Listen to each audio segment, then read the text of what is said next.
আমরা বহুবার বলেছি, জুলুম করেন না, মানুষের প্রতি অত্যাচার করেন না, মিথ্যা মামলা দিয়ে মানুষকে ফাঁসায়েন না, অযথা মানুষের নামে গায়েবী মামলা দিয়েন না, মানুষকে গুম খুন নির্যাতন আয়না ঘর করেন না। আমরা কোরআন হাদিস দিয়ে শতবার বুঝাইছি, তারা বলছে আমাদেরকে ধরে কে? আল্লাহ বলছেন ইন্না বাতশা রাব্বিকা লাশাদীদ, ধরে না, কিন্তু আল্লাহ ধরলে ছাড়ে না। সাবধান করা আমাদের দায়িত্ব। যদি না মানি, আল্লাহ বান্দার সাথে কি করবেন এটা আল্লাহর ফয়সালা, ঠিক কি না? চোখের সামনে সব প্রমাণ, আপনি তারপরে প্রমাণ খুঁজে পান না।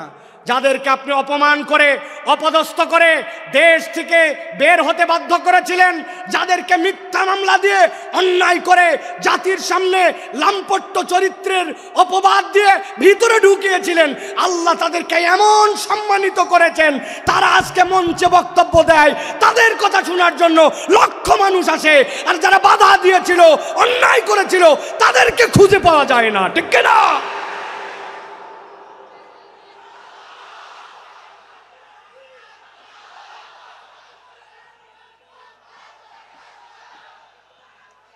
প্রিয় ভাইয়েরা, যুগে যুগে জালিমদের ব্যাপারে আল্লাহ রাব্বুল আলামিন একটা কথা বলেছেন, খবরদার তোমরা এটা মনে করো না আল্লাহ রাব্বুল আলামিন জালেমদের ব্যাপারে গাফেল। আল্লাহ জালেমদের ব্যাপারে গাফেল নন, আল্লাহ রাব্বুল আলামিন খবর রাখেন। কিন্তু আল্লাহ রাব্বুল আলামিন কিভাবে ধরবেন এটা তোমার হিসাবের মধ্যে কুলাবে না। আজকে আল্লামা মামুনুল হক আপনাদের সামনে কথা বলবেন, এই একটা মানুষকে নিয়ে যে পরিমাণ অপমান অপদস্থতা তারা দেখিয়েছে, একজন আলেমে দ্বীনের হাতের মধ্যে হাত করা লাগিয়েছে, পায়ের মধ্যে ডান্ডা বেরি লাগিয়েছে, মাথার মধ্যে বারবার বলেছেন আমাদের ভয় নাই, হেলমেটটা পরায়ও না, শুধু জাতির কাছে অপদস্থ করার জন্য মিথ্যা বুলেট প্রুফ জ্যাকেট, মিথ্যা মাথার মধ্যে হেলমেট, এইগুলো দিয়ে আলেমকে অপমানিত করতে চেয়েছে। আল্লাহ দেখাই দিয়েছেন অপমান যারা করেছিলে আজকে তোমাদের পরিণতি কি। এই জন্য আমরা বলতে চাই, এখনো যারা আছেন, আগামীতেও যারা আসবেন, আপনারা যদি মনে করেন একদল গেছে আমরা সামনে বাপের বেটা, আপনাদেরকেও সতর্ক করতে চাই, আলেম ওলামা ইসলামপন্থী কোরআনওয়ালা তাদের সাথে বেয়াদবি করলে দুনিয়া আখিরাতে আল্লাহ তাদেরকে ছাড় দিবে না। সাবধান হয়ে চলবেন, সাবধান হয়ে চলবেন। এটা আমাদের কথা নয়, আল্লাহ রাব্বুল আলামিনের কথা। আল্লাহ রাব্বুল আলামিন বলছেন, ভালো করে জেনে রাখো দুনিয়ার মানুষ, ওয়ামা খলাকতুল জিন্না ওয়াল ইনসা ইল্লা লিয়াবুদুন, আমি জিন আর ইনসান এখানে কাউকে খাস আর আম করি নাই, গণভাবে তোমাদেরকে আল্লাহর ইবাদতের জন্য সৃষ্টি করেছি। অতএব তুমি যদি আল্লাহর আব্দ হও, সেটা যেখানেই হোক না কেন, আল্লাহর উবুদিয়্যাতের মধ্যে ঢুকতে পারলে নিষ্কৃতির পথ আছে, আল্লাহর উবুদিয়্যাতের মধ্যে ঢুকতে না পারলে বাঁচার দ্বিতীয় কোনো রাস্তা নাই। আল্লাহ রাব্বুল আলামিন আমাদেরকে যেন এই কথাগুলি বোঝার তৌফিক দান করেন, বলেন আল্লাহুম্মা আমিন। প্রিয় ভাইয়েরা, আমি মূল আলোচনার মধ্যে প্রবেশ করব, তবে তার আগে এতক্ষণ যেটি বললাম এটা আমার নিজস্ব চিন্তা চেতনায় আমি খেয়াল করে দেখেছি। আমাদের যে মাহফিলগুলো হয়, এই মাহফিলগুলোতে আমাদের যারা শ্রোতারা আসেন তারা একটু এলোমেলো বাউন্ডারিহীন আসেন। কি শুনলাম আর কি শুনবো, খানিকক্ষণ আসলাম, স্লোগান দিলাম, তকবির দিলাম, হই হই করলাম, চলে গেলাম। এই মাহফিল বড় মাহফিল, লোক দেখানোর মাহফিল করে লাভ নাই।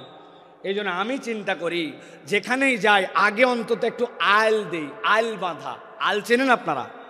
ভাই আল যদি না থাকে পানি বাঁধবে? কথা বললেন না, পানি বাঁধবে? আসলে আমাদের থেকে অনেক ডিস্টেন্স হয়ে গেছে আপনাদের, তাই না ভাই? একটু দূরে চলে গেছেন আপনারা। প্রিয় ভাইয়েরা, আল যদি না থাকে তাহলে পানি যেরকম বাঁধে না, তো আমাদের জীবনে আমি যে কথাটা শুনবো এই কথাটার আগে একটা আল লাগবে, যে আমি কেন এই কথাটা শুনতেছি, এই কথাটা আমার শোনা কেন জরুরি। আমি তো আল্লাহ রাব্বুল আলামিনের পূর্ণ ইতাআতে ঢুকতে চাই, কিন্তু আমার জীবন ভর এমন অপরাধ, এমন ভুলভ্রান্তি যে আমি কোনো লাইন খুঁজে পাই না, আমি কোন লাইনে যাব। তো ওই লাইনটা বোঝানোর আগে আমি একটু আল দিলাম। এখন আপনাদের সহযোগিতা নিয়ে আমরা সরাসরি একটু তাফসীরের মধ্যে প্রবেশ করতে চাই। আপনারা প্রবেশ করতে চান? আছেন আপনারা ইনশাআল্লাহ? কারা কারা আছেন দুই হাত উঁচু করে একটু দেখান। কথা বলবেন না, কোনো কথা বলবেন না, চুপচাপ হাত নামান, হাত নামান, হাত নামান। হাত নামান, থামেন থামেন, তাকবীর দিয়েন না ভাই, কত সময় সংক্ষেপ, আপনাদের অনেক আবেগ আমরা জানি, তাকবীর দিয়েন না। একটু আপনাদের মোবাইলের লাইট আছে? আছে? একটু শার্ট করে 5 সেকেন্ড সময় দিলাম, জ্বলায় ফেলেন দেখি। হ্যাঁ, একটু জ্বলায় ফেলেন। যার যার মোবাইল আছে কথা বলবেন না, একটা কথা হবে না, একজনও না। জ্বলাইছেন? এবার হাতটা উঁচু করেন, 2 হাত, 2 হাত। যারা জ্বলাতে পারে নাই শিখায় দেন কেমনে জ্বলাতে হয়। হাত উঁচু করেন, হাত উঁচু করছেন, শক্ত করেন, শক্ত, একটু শক্ত, একটু ডাইনের দিকে নড়া দেন, এবার একটু বামে দেন, এবার একটু সামনে দেন, একটু পিছনে দেন, এবার একটু পিছনে টানা দেন, টানা দেন। এবার হাতটা সোজা করেন, সোজা সোজা সোজা করেন। এবার হাতটা এরকম করে নড়াচড়া দেন, 2 দিকে নড়াচড়া দেন। এবার হাতটা সোজা করেন, স্ট্রেট, নো নড়চড়। গলাটা পরিষ্কার করেন, ভালো করে দিছেন। এবার আমরা আকাশ বাতাস মুখরিত করে আল্লাহর একটা তাকবীর দিয়ে আলোচনার মধ্যে প্রবেশ করতে চাই। যারা আসমান জমিন মুখরিত করে একটা তাকবীর দিতে পারবেন তারা বলেন আল্লাহুম্মা আমিন। এই স্বেচ্ছাসেবক ভাইরা, আপনারা দিবেন না তাকবীর? নাকি আপনারা ওয়াজের বাইরে? আপনারা তো ওয়াজের ভিতরে। হাত সোজা করেন। কারা কারা জ্বলাতে পারে নাই শিখায় দেন, হাত সোজা করেন। সোজা করছেন? আল্লাহুম্মা আমিন বলেন। এবার একটা আকাশ বাতাস মুখরিত করে তাকবীর দেখতে চাই। আমি আল্লাহু আকবার আসতে বলবো, লিল্লাহি তাকবীর, আপনারা জোরে করে আল্লাহু আকবার বলবেন, যাতে কোনো বিতাড়িত শয়তান এখানে থাকতে না পারে। পারবেন ইনশাআল্লাহ? দেখে এটা তাকবীর দেন, লিল্লাহি তাকবীর, লিল্লাহি তাকবীর। আল কোরআনের আলো, আল হাদিসের আলো, তোমার নেতা আমার নেতা, তোমার নেতা আমার নেতা, আলেম ওলামা যেখানে, আল্লাহর আইন যেখানে, লিল্লাহে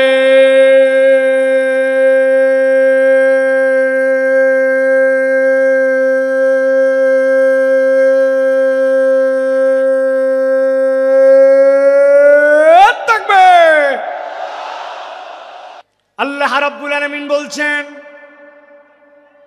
কুরআনুল কারীমের মধ্যে, তাবৎ পৃথিবীর মানুষ কিয়ামত পর্যন্ত যারা আসবে তাদেরকে আল্লাহ রাব্বুল আলামিন জানায় দিচ্ছেন, দুনিয়ার মানুষ, মা আসাবা মিন মুসিবাতিন ইল্লা বিইজনিল্লাহ।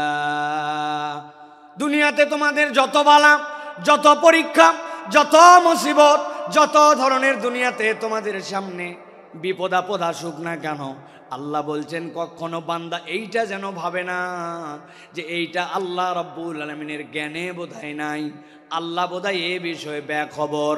আল্লাহ বলছেন তোমার জীবনে যত মুসিবত যাই আসুক না কেন, ইল্লা বিইজনিল্লাহ, আল্লাহর হুকুমের বাহিরে, আল্লাহর জ্ঞানের বাহিরে কোনোটি নয়। তাহলে আমাদের জিজ্ঞাসা, বিপদ আমাদের আসলো, মুসিবত আমাদের আসলো, নানান ধরনের কঠিন পরিবেশ পরিস্থিতি আমাদের উপর দিয়ে যায়, আল্লাহকে আমাদেরকে এইগুলা দিয়া পরীক্ষা করে করে মজা পান নাকি রব্বুল আলামিন? না না না, ঈমান এইটা নয়।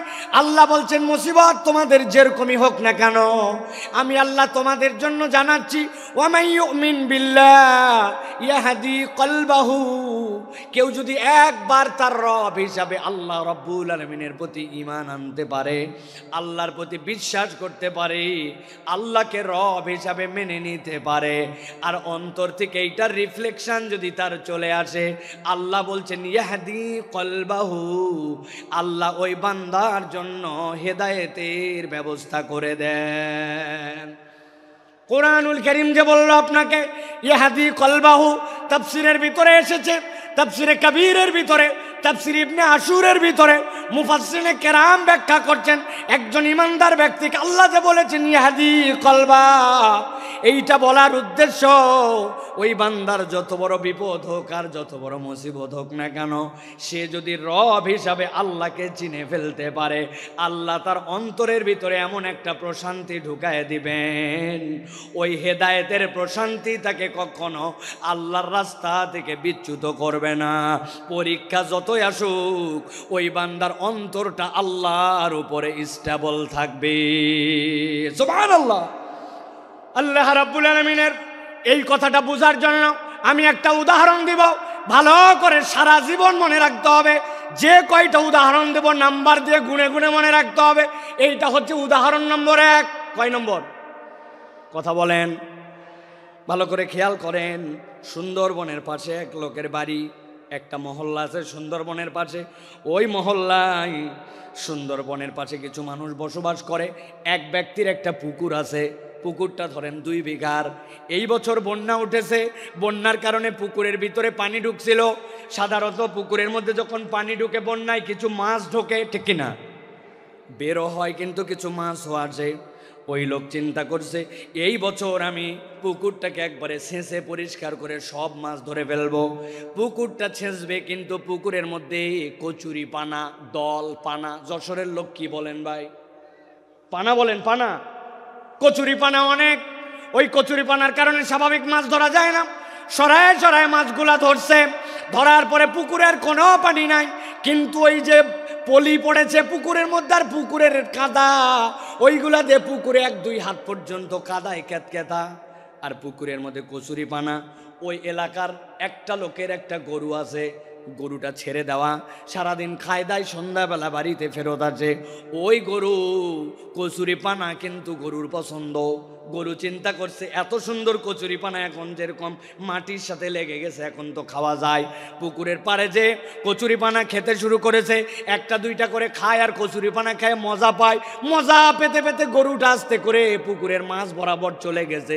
যাওয়ার পরে কাদার খেয়াল করে নাই, সামনের 2 পা ভস করে ঢুকে গেছে ভিতরে। যেই না পা ঢুকছে, এখন পিছনের পা উঠানোর জন্য তুলতে যায়। পিছনের পা উঠানোর জন্য যত তুলতে চায়, সামনের পা তত বসে যায়। আবার সামনেরটা তুলতে যায়, পিছনেরটা বসে যায়। ওই গরু গেছে ফান্দে পড়ে, গরু আটকায় গেছে, আর উঠতে পারে না। অনেকক্ষণ হামলা হামলি চিল্লা চিল্লি করছে, কিন্তু বুঝছে চিল্লা চিল্লি করে কোনো কাম নাই। যত নড়ে তত ভিতরে ঢুকে যায়। খানিকক্ষণ পরে গরু চিন্তা করছে, এত টেনশন করার কোনো কারণ নাই। আমার একটা মালিক আছে, সন্ধ্যাবেলা যদি তার বাড়িতে যেয়ে দেখে আমাকে খুঁজে না পায়, নিশ্চয় আমাকে খোঁজার জন্য আসবে। কথা ঠিক। যেই না সন্ধ্যা হয়েছে, মালিক দেখে আমার গরু ফেরত আসে নাই। সাথে সাথে খুঁজতে খুঁজতে যে পুকুরের মধ্যে দেখে আটকায় আছে, বুক পর্যন্ত কাদার মধ্যে। মালিকের মেজাজ খারাপ। দুপুরবেলার থেকে খুঁজতেছি বেটা, বিকালবেলা তুমি পুকুরের মধ্যে খাওয়ার আর জায়গা পাও নাই। হাতের মধ্যে একটা লাঠি ছিল, আস্তে করে যাই আগে কয়েকটা পেছনে ধাপ ধাপ করে লাগায় দিছে। গরু তো চিৎকার করে উঠছে, কিন্তু গরু কিছু বলতেছে না, কারণ জানে এই মায়ের খাওয়ার যৌক্তিক কারণ আছে। মাঠটার খাওয়ার পর এখন মালিক দড়ি টড়ি নিয়ে এসে গলার মধ্যে লাগাইছে। লাগানোর পরে আরো কয়েকজনকে লোককে ডাক দিচ্ছে যে বাবা ধরো তো, টেনে টেনে একটু উঠানো লাগবে। গরুকে টেনে টেনে উঠাইছে। উঠানোর সময় গলা ছিলে গেছে, কোমরের মধ্যে ব্যথা পাইছে। কিন্তু ওই গরুকে উঠানোর পরে বালতি করে পানি নিয়ে খড় দিয়া পিঠ পেট ডলে টলে পরিষ্কার করে গোয়ালের মধ্যে তুলছে। ঠিক ওই রাত্রে ধরেন একটা ঘটনা ঘটে গেছে। একটা বাঘ সুন্দরবন ছেড়ে মহল্লার মধ্যে আসছে, একটা হরিণ তারা করে ধরবে। এমন সময় হরিণটা যখন পালায়ে যাচ্ছে, বাঘের আর আইডিয়া নাই যে পুকুরের মধ্যে পানি আছে না নাই। লাফ দিছে একটা লম্বা করে, কিন্তু পুকুর পার হতে পারে নাই, মধ্যে বরাবর পড়ছে। ও তো মনে করছে হয়তো পানি আছে, যেহেতু পুকুর ভর্তি কচুরি পানা। ধাপ করে পুকুরের মধ্যে যেই না পড়ছে, 2 হাত 2.5 হাত কাদা, ক্যাত ক্যাত করে কাদার মধ্যে আটকায় গেছে। বাঘের শক্তি অনেক, কিন্তু যতই ওঠার চেষ্টা করছে 10-15 মিনিট উঠতে পারে না। কাদার ঠেলায় ক্যাত ক্যাতায় বুক পর্যন্ত আটকায়, এক পর্যায়ে শক্তি নিঃশেষ। বুক পর্যন্ত আটকায় সারা রাত। যখন সে আটকায় গেছে, তখন জোরে জোরে করে 2টা হুঙ্কার ছাড়ছে। এলাকার মানুষ মনে করছে হায় হায়, মহল্লার মধ্যে বাঘ ঢুকে গেছে, দরজা লাগাও, খিল লাগাও, বাচ্চা কাচ্চা সামলাও। যে যার বাচ্চা কাচ্চা সামলায় টামলায় রাত কোনো রকম ভয়ে ভয়ে পার করছে, কেউ ঘুমায় নাই। সকাল যখন হয়েছে, 1-2জন সাহসী লোক বেরিয়ে দেখতেছে বাঘের খবর কি। একজন খবর দিছে, আরে বাঘ তো নিজে মারতে আসে নাই, উল্টা ফান্দে পড়ছে। দেখ দেখ পুকুরের মধ্যে বাঘ আটকায় আছে, যার কাছে যা ছিল বাঁশ লাঠি সবগুলা নিয়ে যায় ধামা ধাম মার। একজন ইয়াং ছেলে বলছে, চাচা একটু সাইড দেন। বলে তুই কই যাবি? বলে আমি ছোট মানুষ, কিন্তু বড় হয়ে যেন গল্প করতে পারি, আমি পিটায় বাঘ মারছিলাম, আমাকে একটু মারার চান্স দেন।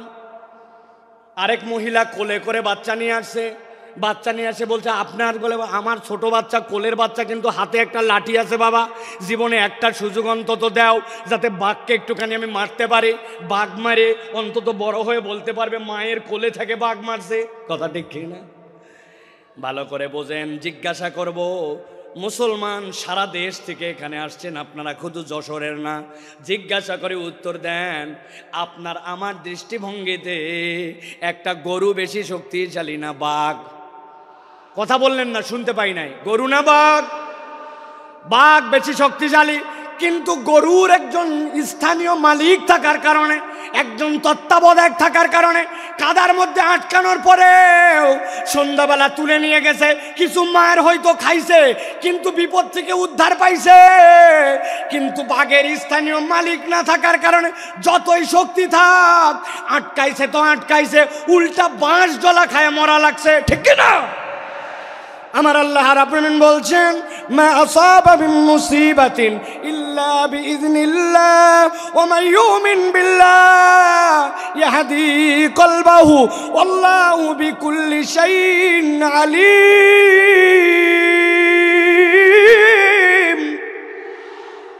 এই দুনিয়ার মানুষ, তুমি ভালো করে জেনে রাখো, বিপদ তোমার যত হোক, মুসিবত তোমার যত হোক, তুমি আল্লাহর প্রতি যদি ঈমান আনার মতো আনতে পারো, তোমার একজন তত্ত্বাবধায়ক আছে, যার মালিক, যার তত্ত্বাবধায়ক আল্লাহ। দুনিয়ার কেউ তাকে দাম না দিলেও ওই লোকের কোনো ভয় পাওয়ার কারণ নাই। আর যদি মনে করেন আমেরিকা আমার তত্ত্বাবধায়ক, কানাডা আমার তত্ত্বাবধায়ক, পাশের দেশ আমার তত্ত্বাবধায়ক, তাহলে আমি আপনার কাছে একটা কথা পরিষ্কার করে জানতে চাই এবং বুঝাতে চাই। বুঝে থাকলে বলবেন তো ভাই, আমেরিকা কি আল্লাহর দুনিয়ার ভেতরে না বাইরে? কানাডা কি আল্লাহর দুনিয়ার বাইরে না ভেতরে? পাশের দেশটা কি আল্লাহর দুনিয়ার ভেতরে না বাইরে? তাহলে আপনি বাংলাদেশ থেকে টপকায়া দেশের বাইরে যায় কেমনে ভাবতেছেন আল্লাহর দুনিয়ার বাইরে? ধরে না, ধরে না, ধরে না, ধরলে আল্লাহ ছাড়ে না। কেবল তো খেলা শুরু, ঠিক কি না? আপনারা ফুটবল খেলছেন না? ফুটবল খেলা কেমনে হয় দেখছেন আপনারা? সেন্টার থেকে খেলা শুরু। কোথা থেকে? সেন্টার থেকে খেলা শুরু হয়, এই পা ওই পা, এই পা ওই পা করতে করতে আস্তে করে বল যখন ডি বক্সের মধ্যে যায়, তারপরে চূড়ান্ত শট করে গোল দেওয়া হয়, ঠিক না? যারা তওবা না করে আল্লাহর কাছে ফেরত আসবে না, আর মনে করবে যে আমি অল্প একটু আয়ত্তের বাহিরে চলে গেলাম, গ্রেপ্তারের বাহিরে চলে গেলাম, দেশের বাহিরে চলে গেলাম আর বেঁচে গেলাম, আপনি আসলে বাঁচেন নাই। এখন পর্যন্ত আসল ধরাটাই খান না। ভালো করে কথা বোঝেন, ঠান্ডা মাথায় কথাগুলো বোঝেন। সময় বড় সংক্ষেপ, কিন্তু কথাগুলো অত্যন্ত আপনাদের হৃদয়ের মধ্যে নিয়ে যাওয়ার। এখন কথা হলো বিপদ আল্লাহ রাব্বুল আমিনের নলেজের মধ্যে। আল্লাহ রাব্বুল আমিন ইমানদারকে উদ্ধারও করে দিতে চান। আল্লাহ রাব্বুল আমিন ওই বান্দার সকল বিষয় খবর রাখেন। এ বিষয় কি আমরা একমত? ঠিক আছে। এবার আল্লাহ বলছেন, আমার বান্দা, তোমাকে আমি বিপদ থেকে বাঁচায় দিতে চাই, তোমাকে আমি উদ্ধার করে দিতে চাই। আমি রব্বুল আমিন তোমাকে কল্যাণের রাস্তা দেখাতে চাই। কিন্তু রব্বুল আমিন বলছেন, আমি বান্দাকে যখন বাঁচাতে চাই, আমি রব্বুল আলামিনের একটা তরিকা আছে। উদাহরণ নম্বর 2। কয় নম্বর? কথা বললেন না ইয়াংরা? কয় নম্বর? ওই যে ডান পাশে তাকান, ডান পাশে 3 তলা 4 তলা বিল্ডিং দেখা যায়, দেখতে পাচ্ছেন? ওই দেখেন 4 তলার মধ্যে আলো জ্বলে, 4 তলার মধ্যে জানলা খোলা, ফ্যানটা ঘুরতেছে।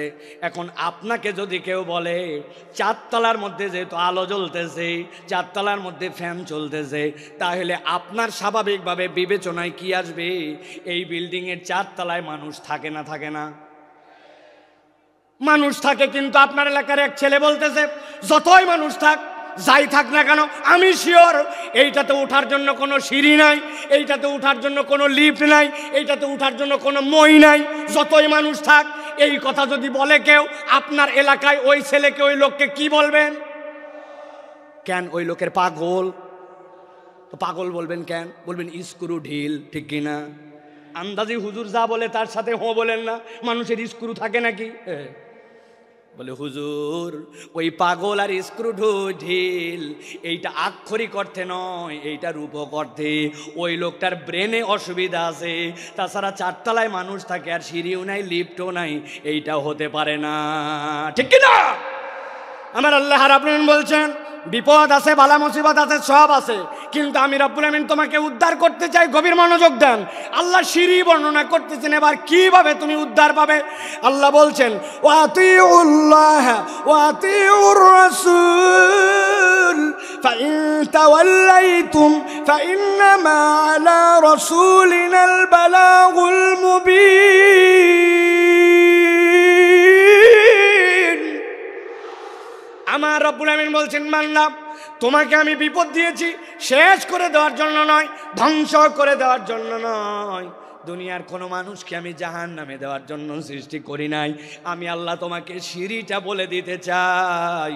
আল্লাহ বলছেন 1 নম্বর সিঁড়ি ওয়াতিউল্লাহ, 1 নম্বরে আল্লাহ রাব্বুল আলামিনের পূর্ণ ইতাআত করা লাগবে। আমি আপনাদের কাছে জিজ্ঞাসা করতে চাই, অত জোরে না বললেও সমস্যা নাই, কিন্তু বুঝে সুঝে বলবেন। আল্লাহ রাব্বুল আলামিনের যে ইতাআত করা লাগবে এ বিষয়ে কি আমাদের কোনো সন্দেহ আছে? কিন্তু আমরা কি আল্লাহ রাব্বুল আলামিনের পূর্ণ ইতাআত করি? আমরা পূর্ণ ইতাআত করি না। এই মাহফিল এরকম নয় আমি খালি একচেটিয়া বলে যাব আর আপনি খালি শুনে যাবেন আর হো হো করে যাবেন। আমি আপনার চিন্তার খোরাক দিতে চাই। একটুখানি ঠান্ডা মাথায় এবার চিন্তা ভাবনা করেন তো। আমি 5-7 সেকেন্ড আপনাকে সময় দিব। আমি আল্লাহর ইতাআত করতে হবে জানি, কিন্তু পূর্ণ ইতাআত করি না। বলেন তো আমাদের পূর্ণ ইতাআত না করার পেছনের কারণ কি হতে পারে? ভাবেন, চিন্তা করেন। আপনি একটু 5-7 সেকেন্ড মনে মনে একটা কিছু চিন্তা করেন। আপনাদের এক একজনের এক এক ধরনের আপনাদের চিন্তার উদয় হয়েছে কিনা ভাই? আমি আপনার কাছে একটা সামারি করি, দেখেন তো আমার চিন্তার সাথে আপনার চিন্তার সাথে সমন্বয় হয় কিনা। আল্লাহর ইতাআত করতে হবে কিন্তু পূর্ণ ইতাআত করি না।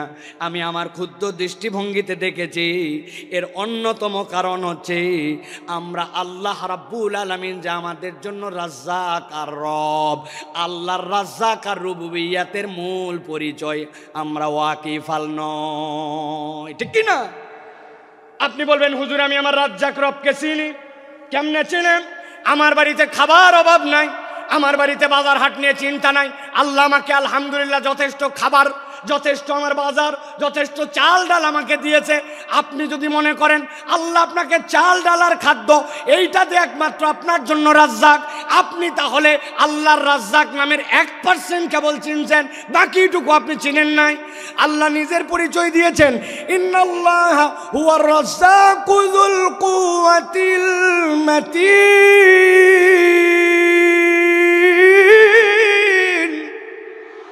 আল্লাহ বলছেন বান্দা জেনে রাখো আমি তোমার এমন রব যুল কুওয়াতিল মাতিন, যেই রবের রাজ্জাকের ব্যাপারে তুমি বান্দা বেখবর।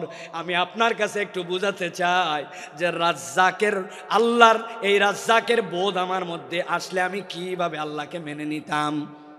একটু ঠান্ডা মাথায় আপনাদের কাছে জিজ্ঞাসা করব, আপনারা বুঝে সুঝে উত্তর দিবেন। আপনাদের বাড়িতে বাথরুমে আপনারা স্যান্ডেল ব্যবহার করেন? কথা বলেন। বাথরুমে টয়লেটে স্যান্ডেল ব্যবহার করেন? আমরা তো অন্তত বাঙালিরা আলহামদুলিল্লাহ দিকে আগায়া পার্শ্ববর্তী দেশের কথা বাদ দিলাম, ওরা এখন পর্যন্ত তো খালি টয়লেটে বাথরুম করুন এই বিজ্ঞাপনই শেষ করতে পারে নাই। ওরা এখনো তো সভ্যই হতে পারে নাই। কিসের আন্দাজি ফাপড় দালালি করো? তোমরা এখনো জায়গা মতো বাথরুম করতে শিখো নাই। মুখ ঢাকায় বসে থাকে, পিছনে সবাই দেখে, মনে করে আমি দেখতেছি না মানে কেউ দেখতেছে না। ভালো করে বোঝেন, আপনার আমার টয়লেটের মধ্যে বাথরুমের মধ্যে স্যান্ডেল আছে না? বলবেন হুজুর বাথরুমের টয়লেটের স্যান্ডেলের সাথে আবার রাজ্জাক কেমনে বুঝলেন? ভালো করে খেয়াল করেন, আপনাকে বলছে আপনার স্ত্রী, আপনার মা, বাবারে তোর আব্বা বাথরুমে গেছিল, পা পিছলায় গেছে। কেন পা পিছলালো মা? জুতার তলাটা ক্ষয়ে গেছে রে বাপ, নতুন একটা স্পঞ্জ স্যান্ডেল নিয়ে আসিস তো, কেননা জুতা দেখতেছি নিচে পিছলা হয়ে গেছে। আপনার আমার এরকম হয় কি না? আপনার আমার জুতার তলা পিছলা হয়। কতটুকু আপনি বাথরুমে স্যান্ডেল ব্যবহার করেন একবার খেয়াল করে দেখেন। ঢুকলেন একটু, পড়লেন একটু, বেরোলেন, কিন্তু ওই জুতার তলা খোয়ায় যায় 6 মাস টিকে না। কিন্তু আপনি আমি দুনিয়ার বুকে এত চলাফেরা করলাম, কত ফুটবল খেললাম, কত ধান লাগালাম, কত মাটির মধ্যে দিয়ে হাঁটা চলা করলাম, বয়স বাড়তে বাড়তে 20, 30, 40, 50 বছর হয়ে গেল। আপনি একবার ভাবলেন না আপনার পায়ের তলার জুতার তলা ক্ষয়ে যায়, কিন্তু আপনার পাও তো ক্ষয়ে যেতে পারত। বান্দার পায়ের তলা যদি খোয়াইতো তাহলে যশোর অঞ্চলে যেগুলার বয়স 60-70 বছর, রাস্তায় খালি কাল্লাগুলা ঘোরাফেরা করার কথা। কিন্তু রব্বুল আলামিন আপনাকে রিজিক দিলেন, এইটা আপনার রিজিক যে আপনার পায়ের তলা খোয়ায় না। 19 বছর হলেই চুল রাখছি মাথায়, সুন্নত, কিন্তু এই চুল বড় হওয়ার পরে কাটছি কত শতবার, হিসাব নাই। কিন্তু আপনি কল্পনা করছেন মাথার চুল কত কাটলেন, কিন্তু ভুরুর চুল কতবার কাটা লাগছে? না, আপনার ভুরুর চুল কাটা লাগে নাই, মাথার চুল কাটা লাগছে। যেখানে যা করা লাগবে রব্বুল আমিন এইগুলার সমন্বয় করে আপনার জন্য দিলেন। আঙ্গুল, এই নখগুলো আপনি কত কাটলেন, বুধবার, বৃহস্পতিবার, শুক্রবারে আসার আগে, আপনি জুমাবারে আসার আগে নেলগুলা কেটে ফেলেন, নখগুলা বাড়লো। কিন্তু ওই 2 বছর বয়সে আপনার দাঁত উঠে গেছে। অনেক বাচ্চা কাচ্চার 13-14 মাসেও দাঁত উঠে যায়। ওই দাঁত উঠার পরে এই যে আমার দাঁত এই পর্যন্ত এসে দাঁড়ায় গেল, 70 বছর দাঁত আর বাড়লো না, কিন্তু নখ বেড়ে গেল। কে আপনার এইটা নিয়ন্ত্রণ করে? আল্লাহ বলছেন তুমি চিনতে পারো নাই, তোমার রব যিনি রাজ্জাক তিনি এইগুলা তোমার জন্য নিয়ন্ত্রণ করে। ভালো করে বোঝেন, আল্লাহ বলছেন ওয়াতিউল্লাহ, আল্লাহকে ইতাআত করো। আর আপনি আল্লাহ রাব্বুল আলামিনের কোন নিয়ামত খুঁজে পান না? আপনি কখনো কল্পনা করেন নাই যে দুনিয়ার মানুষ যা কিছু করে অবচেতন মনে বেশি করে? বুঝাতে পারি নাই? মানুষ চেতন মনে নয়, অবচেতন মনে বেশি কাজ করে। বলবেন হুজুর কেমনে? ভালো করে খেয়াল করেন। এই যে Sakhina medical, Ad-din medical college হাসপাতাল, বুকের মধ্যে ব্যথা, আপনার ডাক্তারের কাছে আসছেন, ডাক্তার বলছে আপনার বুকের সমস্যা, হার্টে, তবে এটা বাঁচার উপায় আছে। কি উপায় ডাক্তার সাহেব? বলেন আমি আরো বাঁচতে চাই। পরামর্শ দিছে, কোনো টেনশন নাই, তবে একটা সাবধানতা অবলম্বন করতে হবে। 1 মিনিটে আপনাকে শ্বাস নিতে হবে 20 বার। যদি 21 বার নেন ঝামেলা আছে, আর যদি 19 বার নেন ঝামেলা আছে। এখন আপনি বাড়িতে আসছেন প্রেসক্রিপশন নিয়ে, এরপরে আপনি এখন হাতে সব সময় শুধু ঘড়ি, কারণ আপনাকে 1 মিনিটে কয়বার শ্বাস নিতে বলছে? 20 বার। 21 বার নিলেও ঝামেলা, 19 বার নিলেও ঝামেলা। ওই লোক এখন নিঃশ্বাস নাই, 1, 2, 3, 4, 5, 6, 8, 9, 10, সারাদিন খালি গুনে আর নিঃশ্বাস নেয়। 1-1.5 ঘন্টার বেশি গুনার হিসাব মিলাতে পারবেন না। আপনি যদি গুনে গুনে নিঃশ্বাস নেওয়া লাগতো, দুনিয়ার বুকে 2 ঘন্টাও টিকে থাকা সম্ভব নয়। এইগুলো অবচেতনভাবে রব্বুল আলামিন সব নিয়ন্ত্রণ করেন। যিনি নিয়ন্ত্রণ করেন তিনি রব, তিনি আপনাকে আমাকে এই রিজিক দিয়া রাখছেন, ঠিক না? যশোর অঞ্চলে পিঠার অঞ্চল, ঠিক না ভাই? পিঠাপুলি জামাইরে খাওয়ান তো আপনারা, না খাওয়ান না? বাদ দিছেন না? এখনো খাওয়ান, জামাইরে খাওয়াই। খেজুরের রসের অঞ্চল, অদ্ভুত আল্লাহ নিয়ামত দিয়েছেন। এই নিয়ামতকে রব্বুল আলামিন ভরপুর করে দিয়েছেন। এক জামাই আপনার এলাকায় আসছে, সকালবেলা শাশুড়ি পিঠা খাইতে দিছে। উনি বলছে আম্মা আমার পিঠা কোথায় দেন? বলছে জামাই চোখ খোল। বলছে আম্মার দুঃখের কথা বলেন না, গতকালকে তাড়াহুড়া করে আসছি, আসার সময় চোখের চার্জার আনতে ভুলে গেছি। কি আপনার চোখ যদি চার্জার দিয়ে চার্জ দেওয়া লাগতো, আপনার মোবাইল একদিন গেলে বন্ধ হয়ে যায়, অথচ সারাদিনে 22,000 বার চোখের পলক ফেলছেন। একটা পলকের ডিউরেশন সর্বোচ্চটা 24 সেকেন্ড হতে পারে, যেটাকে পলক হিসাবে কাউন্ট করা হয় সময়ের ক্ষেত্রে। কিন্তু আপনি 22,000 বার চোখের পলক ফেলেছেন, কোনোদিন হিসাব করেন নাই। যিনি এইটা অকৃত্রিমভাবে করায় যাচ্ছেন তিনি আপনার আমার রব রাজ্জাক। সুবহানাল্লাহ বলেন। 4টা জিনিস জিজ্ঞাসা করব, উত্তর দিতে হবে আপনাদেরকে। রেডি আছেন সবাই? রেডি? বলেন তো ভাই, ঝালের স্বাদ কেমন? ঝাল ঝাল। কাঁচা মরিচের স্বাদ কেমন? লবণ। বললেন না? রসগোল্লা, করল্লা। এখানে ডাক্তার সাহেব মহিউদ্দিন ভাই আছে না? অনেক ডাক্তার আছে না? তাদের কাছে যে শুনবেন, আপনি ঝাল খান, লবণ খান, যাই খান, তিতা খান, মিষ্টি খান, পেটের মধ্যে যেই না দিয়েছেন, সাথে সাথে আপনার কতকগুলা টক্সিন আসবে। আসার পরে ওইগুলো এটাকে মন্ডু বানাবে। মন্ডু বানানোর পরে ওইটাকে পেটের মধ্যে দিয়ে চিপে চিপে চিপে চিপে আস্তে করে যাবে। ওই রসগুলা যেই না বের হবে, ওইগুলা গ্লুকোজ হবে, ওইগুলা সব চিনিতে রূপান্তর হয়ে যাবে। যেই না আপনার পেটের মধ্যে চিনি হয়ে গেল, এরপরে আপনার চোখের জন্য যেইটা লাগবে, আপনার হার্টের জন্য যেইটা লাগবে, কিডনির জন্য যেইটা লাগবে, আপনার অঙ্গ প্রত্যঙ্গের জন্য যেখানে যেইটা লাগবে সেইটা অটোমেটিক সার্কুলেট হয়। আপনি বলতেছেন এইটা আবার এমন কি? আমি অনেক সময় মজা করে বলি, এখানে আমার অনেক বাইকার বন্ধু আছে যারা মোটরসাইকেল চালায়, আছে কি না? হঠাৎ করে দেখে মোটরসাইকেল বন্ধ হয়ে গেছে, এদিকে কাট ওদিকে কাট, ঝুঁকা ঝুঁকি, দেখে নাই কি নাই। কথা বললেন না? অকটেন নাই, পেট্রোল নাই, ঠিক না? চিন্তা করছে অকটেন নাই, পেট্রোল নাই, তাই কি অনেকক্ষণ ধরে আমার সেই রকম প্রস্রাব চাপছে, আমার নিজের ভিতরে যথেষ্ট পরিমাণে এখন পানি আছে, উনি আস্তে করে ট্যাঙ্কি খুলে ভিতরে ঢুকায় দিয়ে কাম ছাড়ছে। বলেন তো ভাই, নিজের প্রস্রাব দিয়া মোটরসাইকেল চলবে তো? ও ভাই বুঝেন না, মনে হয় চলবে না। কেন চলবে না? আমার মোটরসাইকেল, আমার প্রস্রাব চলবি না মানে? বলে হুজুর, মোটরসাইকেল চলার জন্য আলাদা করে পেট্রোল লাগে, ব্রেক করার জন্য ব্রেক অয়েল লাগে, ইঞ্জিনের জন্য ইঞ্জিন অয়েল লাগে। এক জিনিসের কত ফাংশন আলাদা আলাদা করে আপনাকে দিতে হয়। আর আপনি খেয়ে নিচ্ছেন, আপনার বডিটাকে চলানোর জন্য আপনাকে টেনশন করতে হয় না, সবগুলোকে প্রক্রিয়া করে রব্বুল আলামিন চলান। আল্লাহ বলছেন, বান্দা যদি একবার বুঝতো যার নির্দেশে আর যার পথ নির্দেশে তার শরীরটা চলে, তাইলে এই কৃতজ্ঞতা যদি তার মধ্যে ঢুকে যেত, ওই বান্দা কখনো আল্লাহর ইতাআতকে ছাড়তে পারে না, ঠিক না? আমার আল্লাহ রাব্বুল আলামিন এর জন্য বলছেন, ওয়াতিউল্লাহ ওয়াতিউর রাসূল ফাইন তাওয়াল্লাইতুম ফাইন্নামা আলা রাসূলিনাল বালাগুল মুবিন।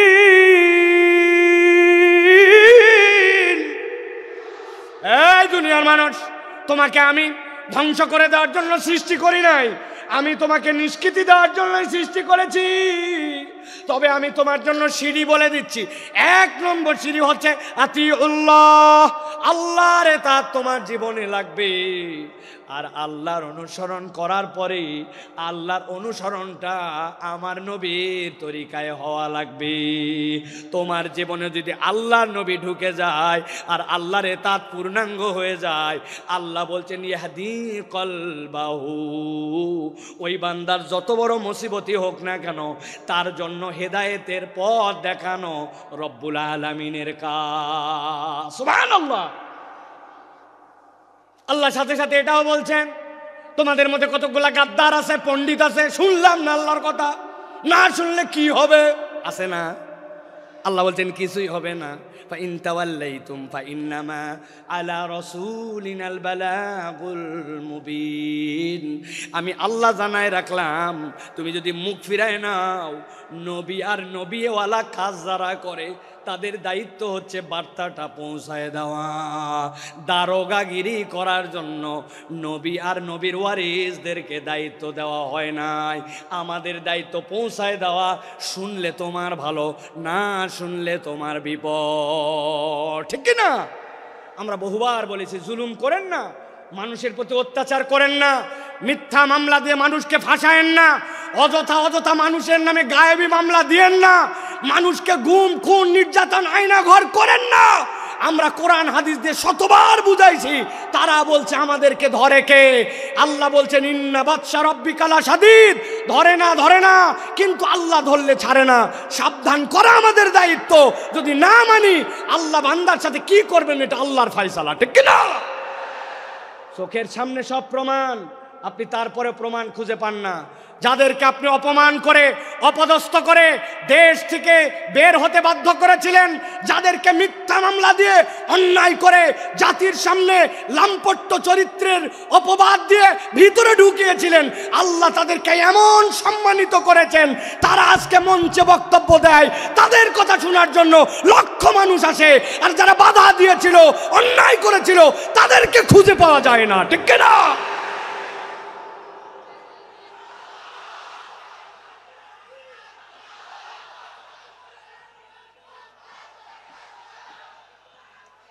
প্রিয় ভাইয়েরা, যুগে যুগে জালিমদের ব্যাপারে আল্লাহ রাব্বুল আলামিন একটা কথা বলেছেন, খবরদার তোমরা এটা মনে করো না আল্লাহ রাব্বুল আলামিন জালেমদের ব্যাপারে গাফেল। আল্লাহ জালেমদের ব্যাপারে গাফেল নন, আল্লাহ রাব্বুল আলামিন খবর রাখেন। কিন্তু আল্লাহ রাব্বুল আলামিন কিভাবে ধরবেন এটা তোমার হিসাবের মধ্যে কুলাবে না।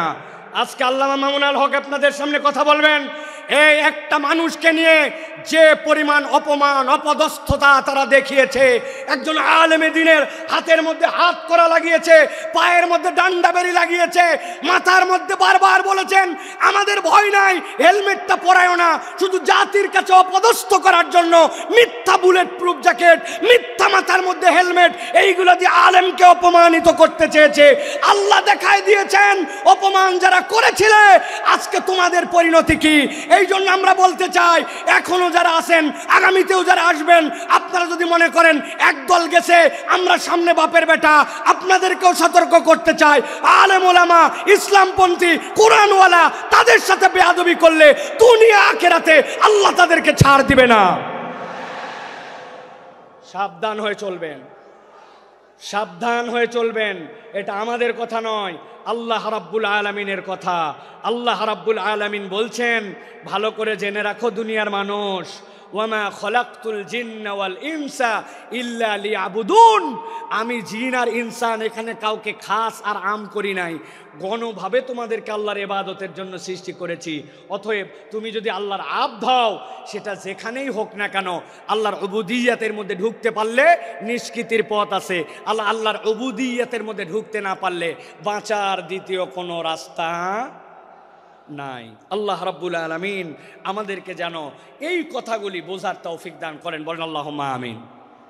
প্রিয় ভাইয়েরা, আমি মূল আলোচনার মধ্যে প্রবেশ করব, তবে তার আগে এতক্ষণ যেটি বললাম এটা আমার নিজস্ব চিন্তা চেতনায় আমি খেয়াল করে দেখেছি।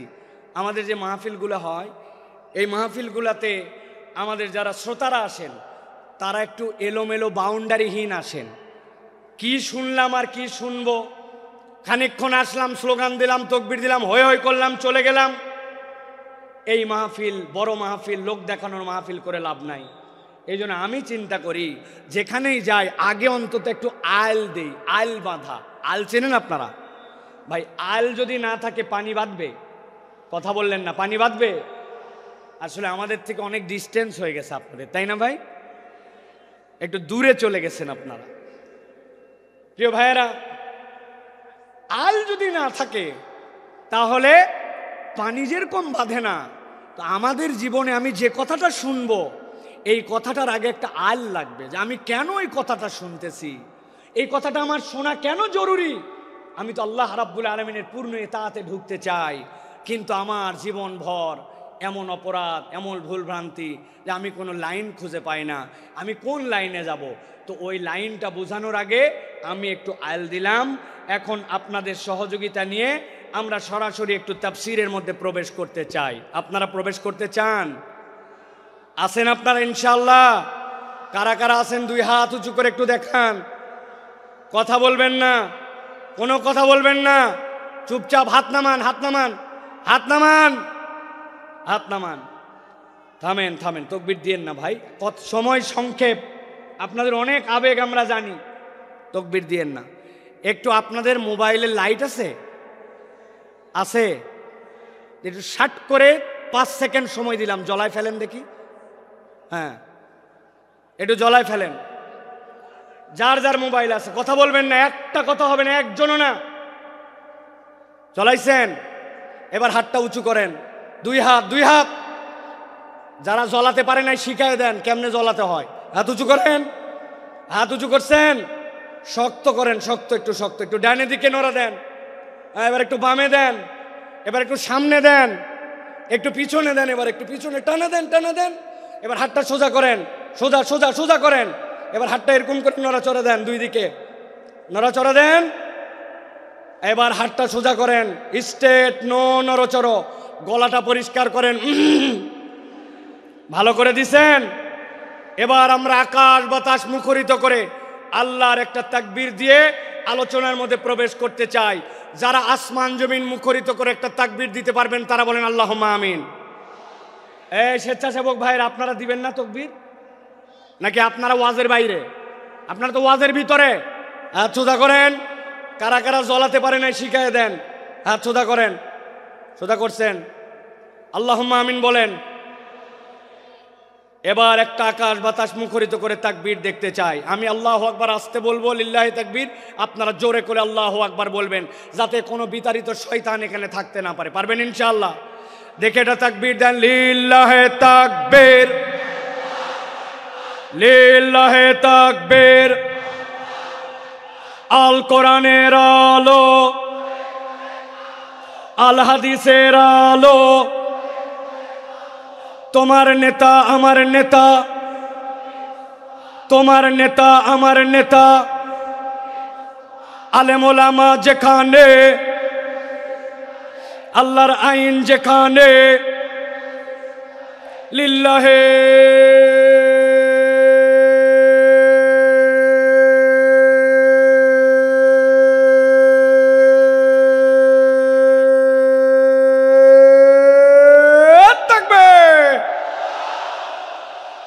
আলহামদুলিল্লাহ। হাত নামান, চুপ করে বসে যান, একটার কোনো কথা হবে না।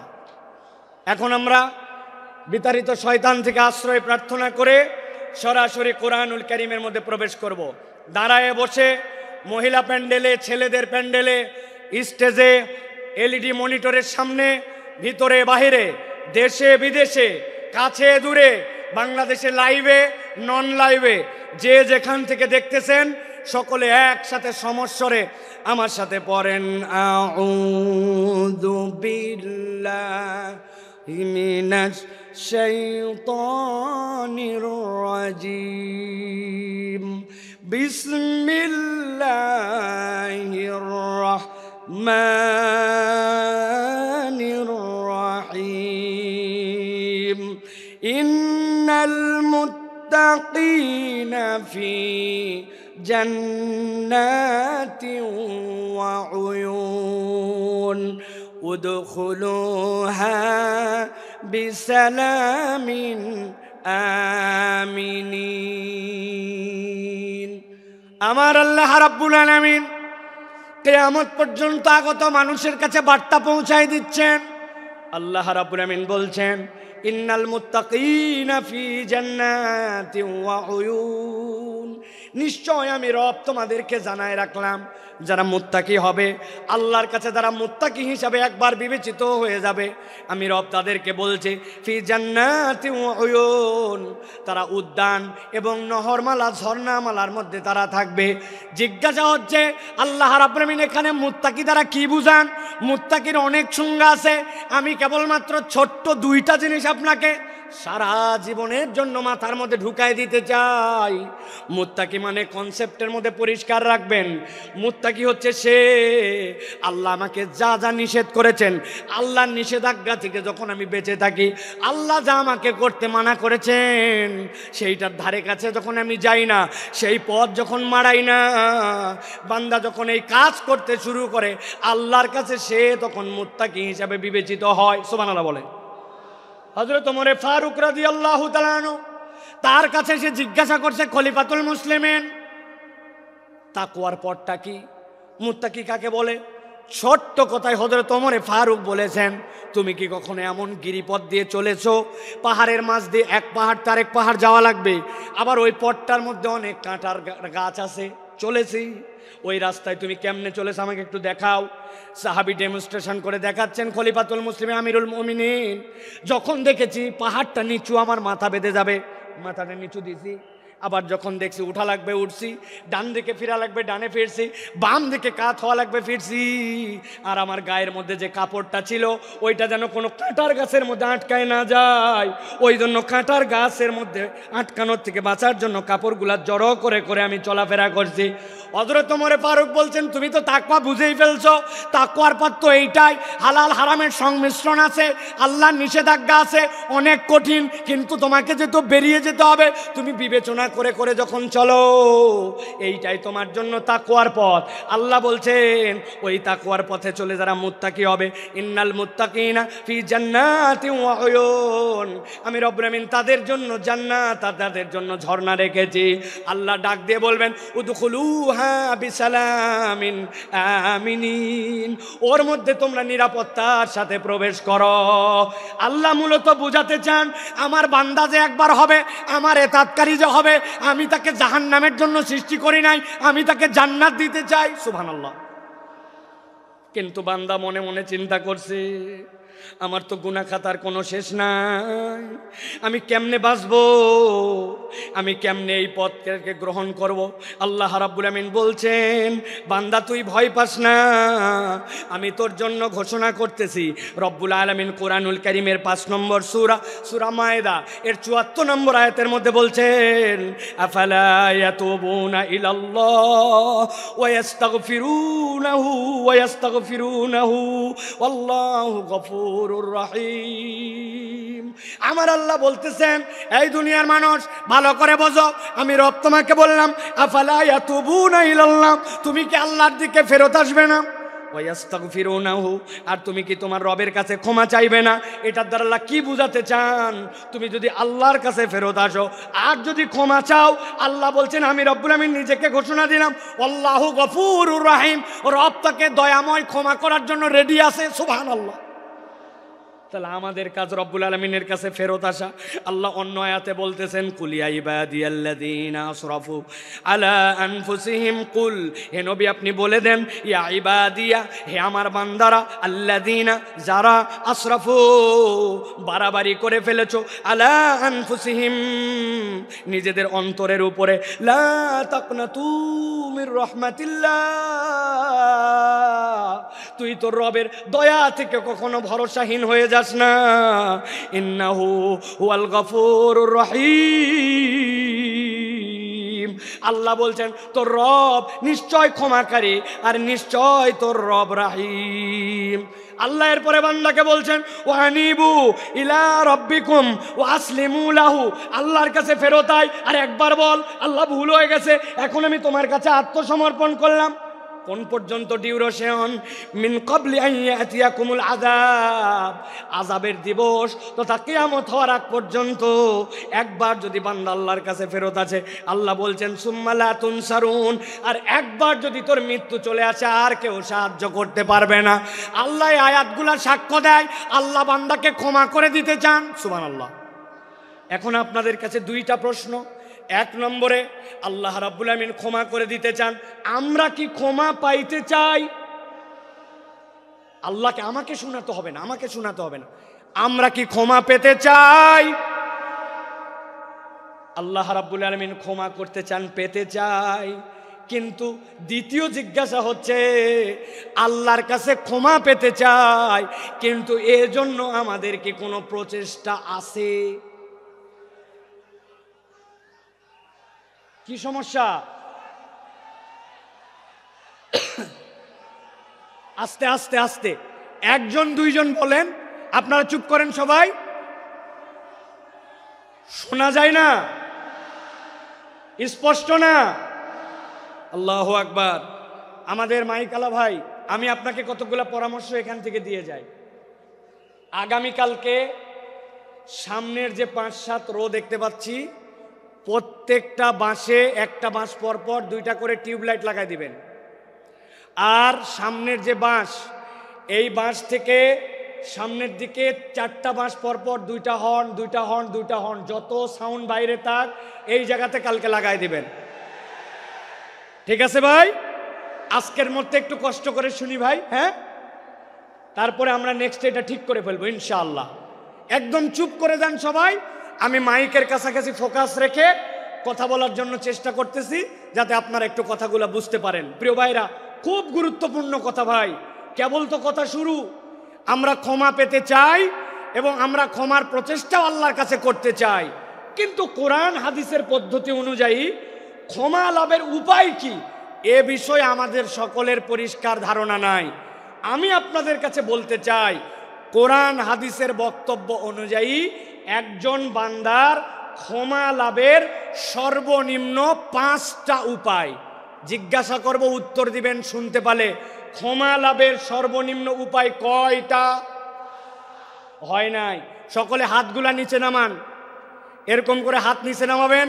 আমি জিজ্ঞাসা করব কয়টা, হাত তুলে সবাই একসাথে বলবেন 5টা। কোরআন হাদিসের আলোকে ক্ষমা লাভের সর্বনিম্ন উপায় কয়টা? সব হাত ওঠে নাই, আমি দেখতে পাইছি। আরেকবার চান্স দিব, হাত নামান। ক্ষমা লাভের সর্বনিম্ন উপায় কয়টা? আলহামদুলিল্লাহ, এই 5টা কথা শুনবো। আমার বক্তব্য শেষ হবে, এশার আজান হবে ইনশাআল্লাহ। ভালো করে খেয়াল করে শোনেন। ক্ষমা লাভের উপায় হচ্ছে 5টা। কয়টা? এর 1 নম্বর হচ্ছে ঈমান এবং নেক আমল। আস্তে করে বলেন, 1 নম্বরটা কি? নেক আমল। ঈমান, নেক আমল। বলেন, ঈমান, নেক। এই ওয়াজটা যেন বাড়িতে মুখস্থ যায়, এই জন্য আমি এত কষ্ট করতেছি। 1 নম্বর ঈমান এবং নেক আমল। আল্লাহ রাব্বুল আলামিন বলছেন, ওয়াদাল্লাহুল্লাযীনা আমানু ওয়া আমিলুস সালিহাত মিনহুম মাগফিরাতাও ওয়া আজরান আযীমা। আল্লাহ বলছেন, দুনিয়ার মানুষ শোনো, ওয়াদাল্লাহ, আল্লাহ তোমার সাথে ওয়াদা করছেন। আপনি বাড়ির থেকে বেরিয়ে এসেছিলেন, বাচ্চা বলছে আব্বা আমার জন্য চকলেট নিয়ে আসবে। আপনি বলছেন ঠিক আছে চকলেট নিয়ে আসবো, কিন্তু বাড়িতে ঢোকার সময় ভুলে গেছেন। আপনি আপনার ছেলেকে বলছেন 5-এ ভালো রেজাল্ট কর, একটা সাইকেল কিনে দিব, কিন্তু আপনি সাইকেল কেনার কথা আর সামর্থ্যে কুলাই নাই, ভুলে গেছেন।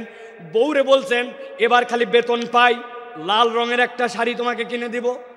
এরপরে কত বেতন গেল, কিন্তু শাড়ি কেনার ক্রেতা বা সামর্থ্য অনেক সময় হিসাবে মেলে না। আমরা ওয়াদা করি, কিন্তু অনেক সময় ওয়াদা আমরা রাখতে পারি না। এরকম আমাদের জীবনে হয় কিনা?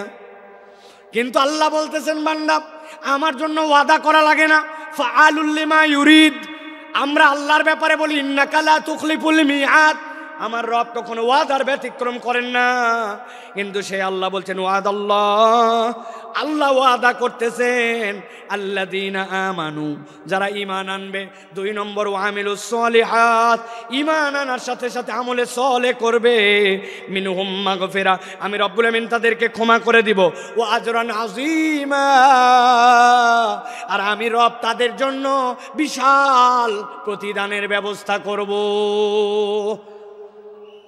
কথা সহজ, কিন্তু বুঝে ঘাটতি আছে আমাদের ধারণা। আমরা তো আলহামদুলিল্লাহ ইমানদার, ঠিক না ভাই? আলহামদুলিল্লাহ ইমানদার, আমরা ইমান আনছি। এবার যদি জিজ্ঞাসা করে আমলে সলে করেন, নেক কাজ করেন, বুক ফুলায় বলবে করি, মানে নামাজ বাদ দেই না, রোজার সময় রোজা করি, হজ যাকাতও দেই সুযোগ থাকলে, বলি কিনা আমরা? প্রিয় ভাই, ভালো করে বুঝে যান, ভালো করে অন্তর দিয়ে কথাগুলা বুঝে যান। আপনি আমি মনে করি নামাজ রোজা হজ যাকাত এইগুলা বোধহয় নেক কাজ। আমি আপনার কাছে ধারণা পরিষ্কার করতে চাই, নামাজ রোজা হজ যাকাত নেক কাজ, কিন্তু এইগুলা একমাত্র নেক কাজ নয়। বলবেন হুজুর এটা কেমন কথা? একটা ছেলে স্কুলে ভর্তি হয়েছে, ওই স্কুলের ইউনিফর্ম আছে, ড্রেস, ওই স্কুলে 70% উপস্থিতি লাগে, ওই স্কুলে প্রথম সাময়িক পরীক্ষা দেওয়া লাগে, দ্বিতীয় সাময়িক দেওয়া লাগে, ফাইনাল লাগে, পাস মার্কের জন্য 33 লাগে। এইটা যদি না হয় তাহলে ওই ছেলেকে ওই স্কুলের মধ্যে রাখে না। এটা যদি স্কুলের নিয়ম হয়, তাহলে আপনি যদি ইসলামকে একটা স্কুল মনে করেন, ইনস্টিটিউট মনে করেন। নবীজি বলছেন বুনিয়াল ইসলাম আলা খামসিন, ইসলামেরও একটা বেসিক আছে, যেই 5টা কাজের না থাকলে ইসলামের আর ভিত্তি থাকে না। তার মধ্যে আল্লাহর প্রতি শাহাদা, এরপরে সালাত, এরপরে আপনার জন্য যাকাত, এরপরে সম, এরপরে আপনার জন্য আল্লাহর জন্য হজ। এই যে কাজগুলি, এইগুলা ইসলামের বেসিক। এখন আপনি এইগুলা কাজ 33 মার্ক। এখন কোনো বান্দা যদি বলে এইগুলাই করি মানে আমি ভালো কাজই করি, এর বাইরে আর ভালো কাজ নাই, আপনার বুঝের মধ্যে ভুল আছে। এইটা ভালো কাজ, তবে এটা 33 মার্কের কাজ। এইটা না করলে আপনি মুসলমানই থাকেন না, ঠিক না? কিন্তু আমাদের যশোরে অনেক লোক নামাজ পড়ে না, ইমান ঠিক আছে, আছে না? আল্লাহর কিতাব ঠিক মতো মানে না, কিন্তু ইমান ঠিক আছে, আছে না? বলছে আমানতু বিল্লাহি ওয়া মালাইকাতি ওয়া কুতুবিহি, আমি আল্লাহর কিতাবের সব বিধান মানি। আল্লাহর কিতাব যা আছে তার প্রতি আমি বিশ্বাস করি, আমি আল্লাহর কিতাবকে গ্রহণ করে নিলাম।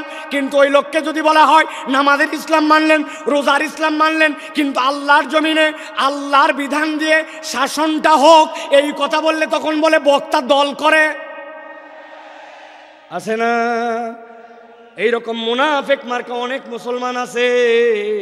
তার মানে বোঝা যায় আপনি আপনার ঈমান এখনো বোঝেন নাই। আমি আপনার কাছে জিজ্ঞাসা করব, বুঝে থাকলে বলেন তো, কোন লোক কোরআনুল কারীম নিছে, কোরআনুল কারীমের সে বলছে 15 পারা পর্যন্ত আমার মোটামুটি ক্লিয়ার, বাকি 15 পারা এখনো পড়া হয় নাই, তবে 15 পারার ব্যাপারে আমার কোনো মন্তব্য নাই, বাকিগুলো আমি দেখে শুনে সিদ্ধান্ত নিব, তাহলে সে হচ্ছে 50% মুসলমান। 50%। আরেকজন বলছে পুরা কোরআন ক্লিয়ার, খালি সূরা নাসের ব্যাপারে আমার কিছু মন্তব্য আছে, সূরা নাসটা আমি ভালো করে জেনে তারপরে আমি কোরআনুল কারীমের বাকি মানবো, তাহলে সে 99% মুসলমান। কত পার্সেন্ট? 0 কোরআনের একটা অক্ষরও যদি আপনি অস্বীকার করেন, আপনি 0% মুসলমান, ঠিক না? আপনি না বলছিলেন আমানতু বিল্লাহি ওয়া মালাইকাতি ওয়া কুতুবিহি, আমি আল্লাহর প্রতি ঈমান আনি, রসুলের প্রতি, কিতাবের মধ্যে যা কিছু আছে সবগুলার উপর, তাহলে আপনার কি ঈমান আনা হয়েছে? কথা বললেন না, হয়েছে? বাঁচার উপায় কি? আমি একটা বাঁচার উপায় বের করছি, যদি আপনারা জানতে চান তাহলে বলে দিব, বলবো, তবে শর্ত আছে। ফিরি ফিরি বলা যাবে না, যাওয়ার আগে আমার সাথে দেখা করে 50 টাকা করে হাদিয়া দেওয়া লাগবে। রাজি আপনারা? হুজুর খুচরা টাকা নেয়, এটা গাড়ি ভাড়া খালি দিতে পারবো না, এগুলো বললে হবে না। কয় টাকা বলবো? দেখেন, পছন্দ হলে টাকা দিয়েন, না হলে দিয়েন না।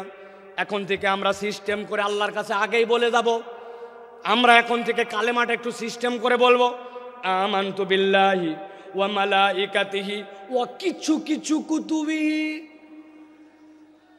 অথবা বলবো আমানতু বিল্লাহি ওয়া মালাইকাতিহি ওয়া যদ্দুর বুঝি তদ্দুর কুতুবিহি। এই তো ফেরেশতা যায় কবরে ধরছে, ধরার পরে বলছে আমি আগেই বলে আসছি, আমি 8 দিনের মাহফিলে বলছিলাম যদ্দুর বুঝি তদ্দুর কুতুবিহি, আন্দাজে আমাকে ধরলে হবে না, বাটাম কি একটাও মাটিতে পড়বে? এই জন্য ভালো করে বোঝেন, ইসলামের বেসিক আপনাকে মেনে নিতে হবে, ওইটা আপনার জন্য ঈমান। তাহলে আমলে সলে কি? আল্লাহ তো ক্ষমা করতে চান, আল্লাহ রাব্বুল আলামিন আমলে সলে নবীকে দিয়ে শিখিয়ে দিয়েছেন। আপনি আপনার জীবনে কিছু কিছু নেক কাজ করতে শুরু করেন। নবীজি বলছেন লিল মুমিনি আলাল মুমিনি সিত্তু খিসাল, একজন মুমিনের জন্য আরেকজন মুমিনের নিম্নতম 6টা দায়িত্ব আছে, আপনি এগুলা পালন করেন।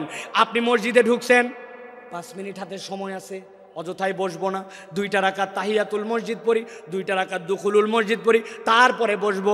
2 রাকাত সময়, 2 মিনিট সময় আছে, সুবহানাল্লাহি বিহামদিহি সুবহানাল্লাহিল আযীম পড়ি, ধান লাগাচ্ছি, আস্তাগফিরুল্লাহ আস্তাগফিরুল্লাহ আস্তাগফিরুল্লাহ, সারাদিনে নিয়ত করছি 100 বার অন্তত দরুদ শরীফ পড়ে ফেলবো। আপনি আপনার আমলগুলা যখন এরকম করে বাড়াতে শুরু করবেন, দেখা হলে সবার আগে সালাম দিব, মানুষকে মসজিদে নেওয়ার জন্য চেষ্টা করব। অনেক মুরব্বী আছে, এই কথা আমি বহু জায়গায় বলছি, আপনার কারণে মসজিদে বাচ্চা কাচ্চা মুসল্লি আসে না। আপনারা মুরব্বীরা রাগ করেন না, আমি কিন্তু আমার সবচেয়ে বাংলাদেশের সিনিয়র মুরব্বী ভাই, ওই ভাইয়ের দাওয়াতে কিন্তু এখানে আসছি, ভাই বলি যদিও উনি আমার অনেক সিনিয়র। ভালো করে বোঝেন, মুরব্বীদের কারণে অনেক মুসল্লিরা আসে না। বাচ্চা কাচ্চা মসজিদে আসে একটু হাসাহাসি করে না ভাই? একটু কথাবার্তা বলছে, মুরব্বির গেছে একবারে মাথা গরম হয়ে চিন্তা করছে কোন বেটা এত বড় হাসলো, আমি তাকে দেখাবো। উনি শেষ বৈঠকে বসে আছে, এখন আত্তাহিয়াতু পড়তেছে, আত্তাহিয়াতু লিল্লাহি ওয়া সাল্লাম। কার বেটা এরকম করলে ওরে দেখি তো, আল্লাহুম্মা সাল্লি আলা মুহাম্মদ। মনে হয় এটা হচ্ছে আকবরের বেটা হতে পারে। এরপরে আল্লাহুম্মা ইন্নী যালামতু নাফসি পড়তেছে, আর চিন্তা করছে যে ইমাম সাহেব এত লম্বা দোয়া পড়তেছে, বেয়াদবগুলা হাসাহাসি বন্ধ করে না। উনি এই সকল ভাবতেছে আর চিন্তা করছে, খালি নামাজ শেষ হক্ত দেখাচ্ছে। আসসালামু আলাইকুম ওয়া রাহমাতুল্লাহ, আসসালামু আলাইকুম ওয়া রাহমাতুল্লাহ। আছে না? এমন ঝাঁকি মারছে, ওই বাচ্চা মসজিদ থেকে বাড়াইছে, ওই বাচ্চার মসজিদে আসে না, ঠিক কিনা? এই মুরব্বী যারা আছেন, কার কার পকেটে চকলেট আছে বার করেন। কার পকেটে আছে দেখি একটু। বলে হুজুর চকলেট কেন লাগবে? আপনি ওই বাচ্চাকে ডাক দিয়ে বলছেন, দাদু হাসে না মসজিদের মধ্যে, আয় এদিকায়, এই চকলেটটা নিয়ে পরের ওয়াক্ততে কিন্তু হাসবি না দাদু, কিন্তু মসজিদে কিন্তু আসবি। পরের ওয়াক্তে আবার দেখা হয়েছে, হাসে নাই, দেখছেন, পাশে নিয়ে দাঁড় করে আরেকটা চকলেট বের করে দিয়েছেন। এক ছেলে কয়দিন চকলেট খায় পছন্দ করবে না? 2 দিন পরে 5 টাকার একটা কয়েন বের করে হাতে দিয়ে বলছেন, দাদু একটা বিস্কুট কিনে খাস, তুই তো চমৎকার করে নামাজ পড়িস। আপনি ওই বাচ্চাটাকে নামাজে উৎসাহ দিয়েছেন, হঠাৎ করে একদিন আপনার মৃত্যুর ডাক এসে গেছে, কবরে চলে গেছেন। কিন্তু যেই বাচ্চাকে চকলেট দিয়ে আদর করে মসজিদ থেকে বের করেন নাই, মসজিদমুখী করছেন, 5 টাকার কয়েন দিয়া ওই ব্যক্তিকে আদর যত্ন করে মসজিদের মুসল্লি বানায় দিয়ে গেছেন, আপনি কবরে কিন্তু আপনার 20-25 টাকার ইনভেস্টমেন্ট, ওই বাচ্চা যতবার সিজদা দেয় আপনার আমল নামায় সওয়াব উঠে যায়। এর নাম আমলে সলে। আপনাকে টেকনিক করে আল্লাহর দিকে আগাতে হবে। আল্লাহ বলছেন, আমার বান্দা যদি আমানু আমিলুস সলিহাত মিনহুম মাগফিরা ওয়া আজরান আযীমা, আমার বান্দাকে আমি রব কেবল ক্ষমাই করব না, আমি বিশাল পুরস্কার দিয়ে দিব ঈমানের সাথে। এই জন্য আমলে সলে লাগবে। সাথে সাথে হাদিসের গবেষণায় বোঝা যায়, কোনো ব্যক্তি যদি আল্লাহ রাব্বুল আলামিনের কাছে গুনাহ মাফের উদ্দেশ্যে একবার ইস্তেগফার করে, রব্বুল আলামিন তাকে আরো 3টা নিয়ামত দেন। 1 নম্বরে রব্বুল আলামিন ওই বান্দার কঠিন অবস্থা থেকে উদ্ধার করে দেন। 2 নম্বরে তার দুশ্চিন্তা দূর করে দেন। 3 নম্বরে তার রিজিকের পেরেশানি আল্লাহ তুলে দেন। সুবহানাল্লাহ। তাহলে ক্ষমা লাভের উপায় কয়টা? ভুলে গেছেন? কয়টা? 5টা। 1 নম্বর গেল। এবার চলেন 2 নম্বর। 2 নম্বর হচ্ছে আল্লাহর কাছে ক্ষমা চাওয়া। বান্দা যদি ক্ষমা পেতে চায়, আল্লাহর কাছে তাকে ক্ষমা চাইতে হবে। আল্লাহ রাব্বুল আমিন বলছেন, ওয়ামান ইয়ামাল সুআন আও ইয়াজলিম নাফসাহু সুম্মা ইস্তাগফিরিল্লাহ ইয়াজিদিল্লাহা গফুরার রহিমা। আমার আল্লাহ বলছেন, বান্দা ভালো করে বুঝো, ওয়ামান ইয়ামাল, তোমাদের মধ্যে যে করে ফেলে, সুআন কোন গুনাহ, আও ইয়াজলিম নাফসাহু, অথবা নিজের উপরে সে জুলুম করে ফেলছে, সুম্মা ইস্তাগফিরিল্লাহ, 1 মুহূর্ত দেরি করে নাই, তার রবের কাছে সে ইস্তেগফার করেছে। আল্লাহ বলছেন, কেউ যদি আল্লাহর কাছে ইস্তেগফার করে, ইয়াজিদিল্লাহ গফুরার রহিমা, আল্লাহর কাছে ইস্তেগফার করলে আল্লাহকে সে দয়াময় ক্ষমাশীল হিসাবে পাবে। সুবহানাল্লাহ। আল্লাহ চান আমার বান্দা আমার কাছে মাপ চাক, কিন্তু ওই মাপ চাওয়াটা যেন মাথা খাটানো মাপ চাওয়া হয়, ওই মাপ চাওয়াটা যেন ঠোঁটের মাপ চাওয়া না হয়, ওই মাপ চাওয়াটা যেন স্বয়ং বেয়াদবি না হয়। অনেক সময় বাচ্চা কাচ্চাকে বাপ মা কারোর সাথে বেয়াদবি করলে বলে, বল সরি, বল সরি, বল। ওই বাচ্চা এমনভাবে সরি বলে, সরি বলাটাও একটা বেয়াদবি, সরি এমনভাবে বলছে। তো আমরাও অনেক সময় আল্লাহর কাছে বেয়াদবের মতো মাপ চাই। আপনারা বুঝতে পারেন নাই আমার কথা, জন্য এই কথাটার সাথে সাড়া দেন নাই। আমরা আল্লাহর কাছে অনেক সময় বেয়াদবের মতো মাপ চাই। ঠিক বলছেন যারা বোঝেন নাই। এক্সাম্পল দিয়ে বুঝাই। ইমাম সাহেব সালাম ফিরাচ্ছে, খেয়াল করেন। আসসালামু আলাইকুম ওয়া রাহমাতুল্লাহ, নামাজ শেষ, আসসালামু আলাইকুম ওয়া রাহমাতুল্লাহ আছে। আপনি কি বলছেন আল্লাহর কাছে? আরেকটা বুঝায়, এমপি সাহেবের কাছে গেছেন, একটা চাকরি দরকার আপনার ছেলের জন্য, সুন্দর করে যাই এমপি সাহেবের কাছে বলতেছেন, মাননীয় এমপি সাহেব আপনার কাছে আসছি, আমার ছেলের কাছে চাকরি দরকার, জরুরি ভিত্তিতে, আপনার অনেক ক্ষমতা আছে, চাকরি দরকার, মেহরবানি করে দ্রুত আমাকে চাকরি দেবেন, আসসালামু আলাইকুম রহমতুল্লাহ। এমপি সাহেব বলছে পাগলটা কোত্থেকে আসছে রে, এটা আস্তা বেয়াদব। কথা বললেন না, অত দূর গেলাম না, আমি হুজুরের কাছে আসছেন, হুজুর আমার ছেলেটা অসুস্থ, আমার ছেলের জন্য আপনি দোয়া করবেন, মেহরবানি করে আসসালামু আলাইকুম রহমতুল্লাহ। হুজুর বলবে কি রে, পাগল না ছাগল রে, আমার কাছে এত জোরে এসে দোয়া চাচ্ছে। আপনি হুজুর, আপনি এমপি সাহেব, আপনি লোকের কাছে যদি এরকম করে চান তাইলে ওই লোক আপনাকে বেয়াদব বলে। আর আল্লাহর কাছে আমার প্রয়োজন, কিন্তু আমি এমন ভাবে আল্লাহর কাছে চাই, 2টা মিনিট হাতের সময় নাই, মনোযোগ দিয়া কায় মনোবাক্যে দিল লাগায়া আল্লাহর কাছে সিজদায় পড়ে 5 মিনিট 10 মিনিট ধরে কেঁদে কেঁদে আল্লাহর কাছে আমরা মাপ চাই না, অথচ আমার গুনাহ খাতার কোনো শেষ নাই। আপনাদের অবস্থা জানি না, আজকে সকাল থেকে আমার গুনাহ যদি আমার কপাল দিয়ে লেখা হতো নিয়ন সাইনের মতো, স্টেজে উঠতে দিত না। অনেক মুরব্বী মানুষ মনে করছে বোধহয় মুরব্বীর দাড়ি পেকে গেছে, গুনাহ নাই। একটা মহিলা তার সামনে দিয়ে চলে গেছে, অন্তরের মধ্যে এমন কথা উদয় হয়েছে, ওইটা যদি বাহিরের মানুষ জানতো, দাড়িওয়ালার আর ইজ্জত থাকতো না। জানা গুনাহ, অজানা গুনাহ, ভুলে যাওয়া গুনাহ, আমার আপনার আমল নামায় গুনার কোনো শেষ নাই। কিন্তু আল্লাহর কাছে কায় মনোবাক্যে দিল দিয়ে 5 মিনিট চাওয়ার মতো সময় নাই, ঠিক কিনা? এই জন্য বলছি, আমি এমনি এমনি বলি নাই যে আল্লাহর কাছে বেয়াদবের মতো চাওয়া যাবে না। ক্ষমা চাওয়া মানে কি খালি আস্তাগফিরুল্লাহ আস্তাগফিরুল্লাহ আস্তাগফিরুল্লাহ, এটা নয়। আপনি দিল থেকে অনুতপ্ত হইয়া আল্লাহর কাছে চাওয়ার মতো যদি চান, আমি মাঝে মাঝে বলি, আপনাদের কাছেও বলি, ও ভাই আপনার নামাজটাকে একটু সুন্দর বানান। আমি নামাজ সুন্দর বানানোর জন্য একটা শুধু পরামর্শ দেই, আজকের থেকে শপথ নেন, আপনার জামাত ছাড়া ব্যক্তিগত যত সুন্নত নফল আমি 7 তাসবির নিচে রুকু সিজদা আর দিব না। রাজি? সুবহানাল্লাহ সুবহানাল্লাহ সুবহানাল্লাহ সুবহানাল্লাহ সুবহানাল্লাহ সুবহানাল্লাহ, এরকম 60টা তাসবিহ পড়ব রুকুতে, সুবহানা রাব্বিয়াল আযীম সুবহানা রাব্বিয়াল আযীম সুবহানা রাব্বিয়াল আযীম, এরকম করে 60টা তাসবিহ রুকুতে, 60টা তাসবিহ সিজদাতে। আমার নফল ব্যক্তিগত নামাজ আজকের থেকে 60টা তাসবির নিচে হবে না। রাজি আছেন ইনশাআল্লাহ? হঠাৎ করে উঠে গেছি 3 বার পরে, রেগুলার অভ্যাস, আবার টাইট করছি পরের রাকাত থেকেই, না আমি তো 7 তাসবির নিচে উঠবো না। আমি আল্লাহর কসম করে বলতেছি, আপনার নামাজের 50% সুন্দর হয়ে যাবে।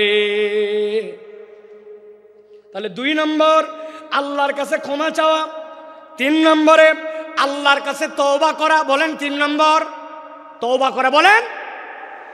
অনেকে বলবেন হুজুর ইস্তেগফার আর তওবার মধ্যে কি পার্থক্য? একটু আগেই তো বললেন ইস্তেগফারের কথা, ক্ষমা চাওয়ার কথা, তাহলে তওবার মধ্যে পার্থক্য কি? তওবার রকম আছে 4টা, দীর্ঘ আলোচনা সেদিকে যাব না, কিন্তু তওবার মানেটা ভালো করে বোঝেন। আল্লাহ কোরআনে বলেছেন, তুবু ইলাল্লাহি তাওবাতান নাসুহা, তোমরা আল্লাহর কাছে তওবা করো, তওবাটা যেন নাসুহা হয়। কি হয় নাসুহা মানে কি? আরবিতে নাসুহা শব্দটার উৎপত্তি স্থল 2টা, হয় নাসাহাতুন বা নাসাহাতুন। পেটের মধ্যে বাচ্চা, শাশুড়ি মা চিন্তা করছে আমার মেয়ের ডেলিভারি হবে, বাচ্চা কাচ্চার জন্য কাঁথা সেলাই করা লাগবে, এই ছিঁড়া লুঙ্গি, এই চাদর, অমুক কাপড়, এইগুলা জোড়া দিয়ে দিয়ে কাঁথা বানায়, ঠিক কিনা? ভালো করে মনে রাখবেন, নাসাহাতুন মানে ভাঙ্গা সম্পর্ক জোড়া লাগানো, আর নাসাহাতুন মানে ফেরত আসা। আল্লাহ বলছেন আমি আমার বান্দাকে দেখতে চাই অতীতের জন্য অনুতপ্ত, ভবিষ্যতে আর করবে না। আল্লাহর সাথে সম্পর্ক ছিন্ন হয়েছিল, জোড়া লাগাবে আর আল্লাহর কাছে ফেরত আসবে। একবার যদি তুমি তওবা করতে পারো, আল্লাহ বলছেন আমি তোমার সব গুনাহ খাতা মাফ করে দিতে রেডি আছি। আল্লাহ কোরআনে বলছেন, وهو الذي يقبل التوبة عن عباده ويعفو عن السيئات ويعلم ما تفعلون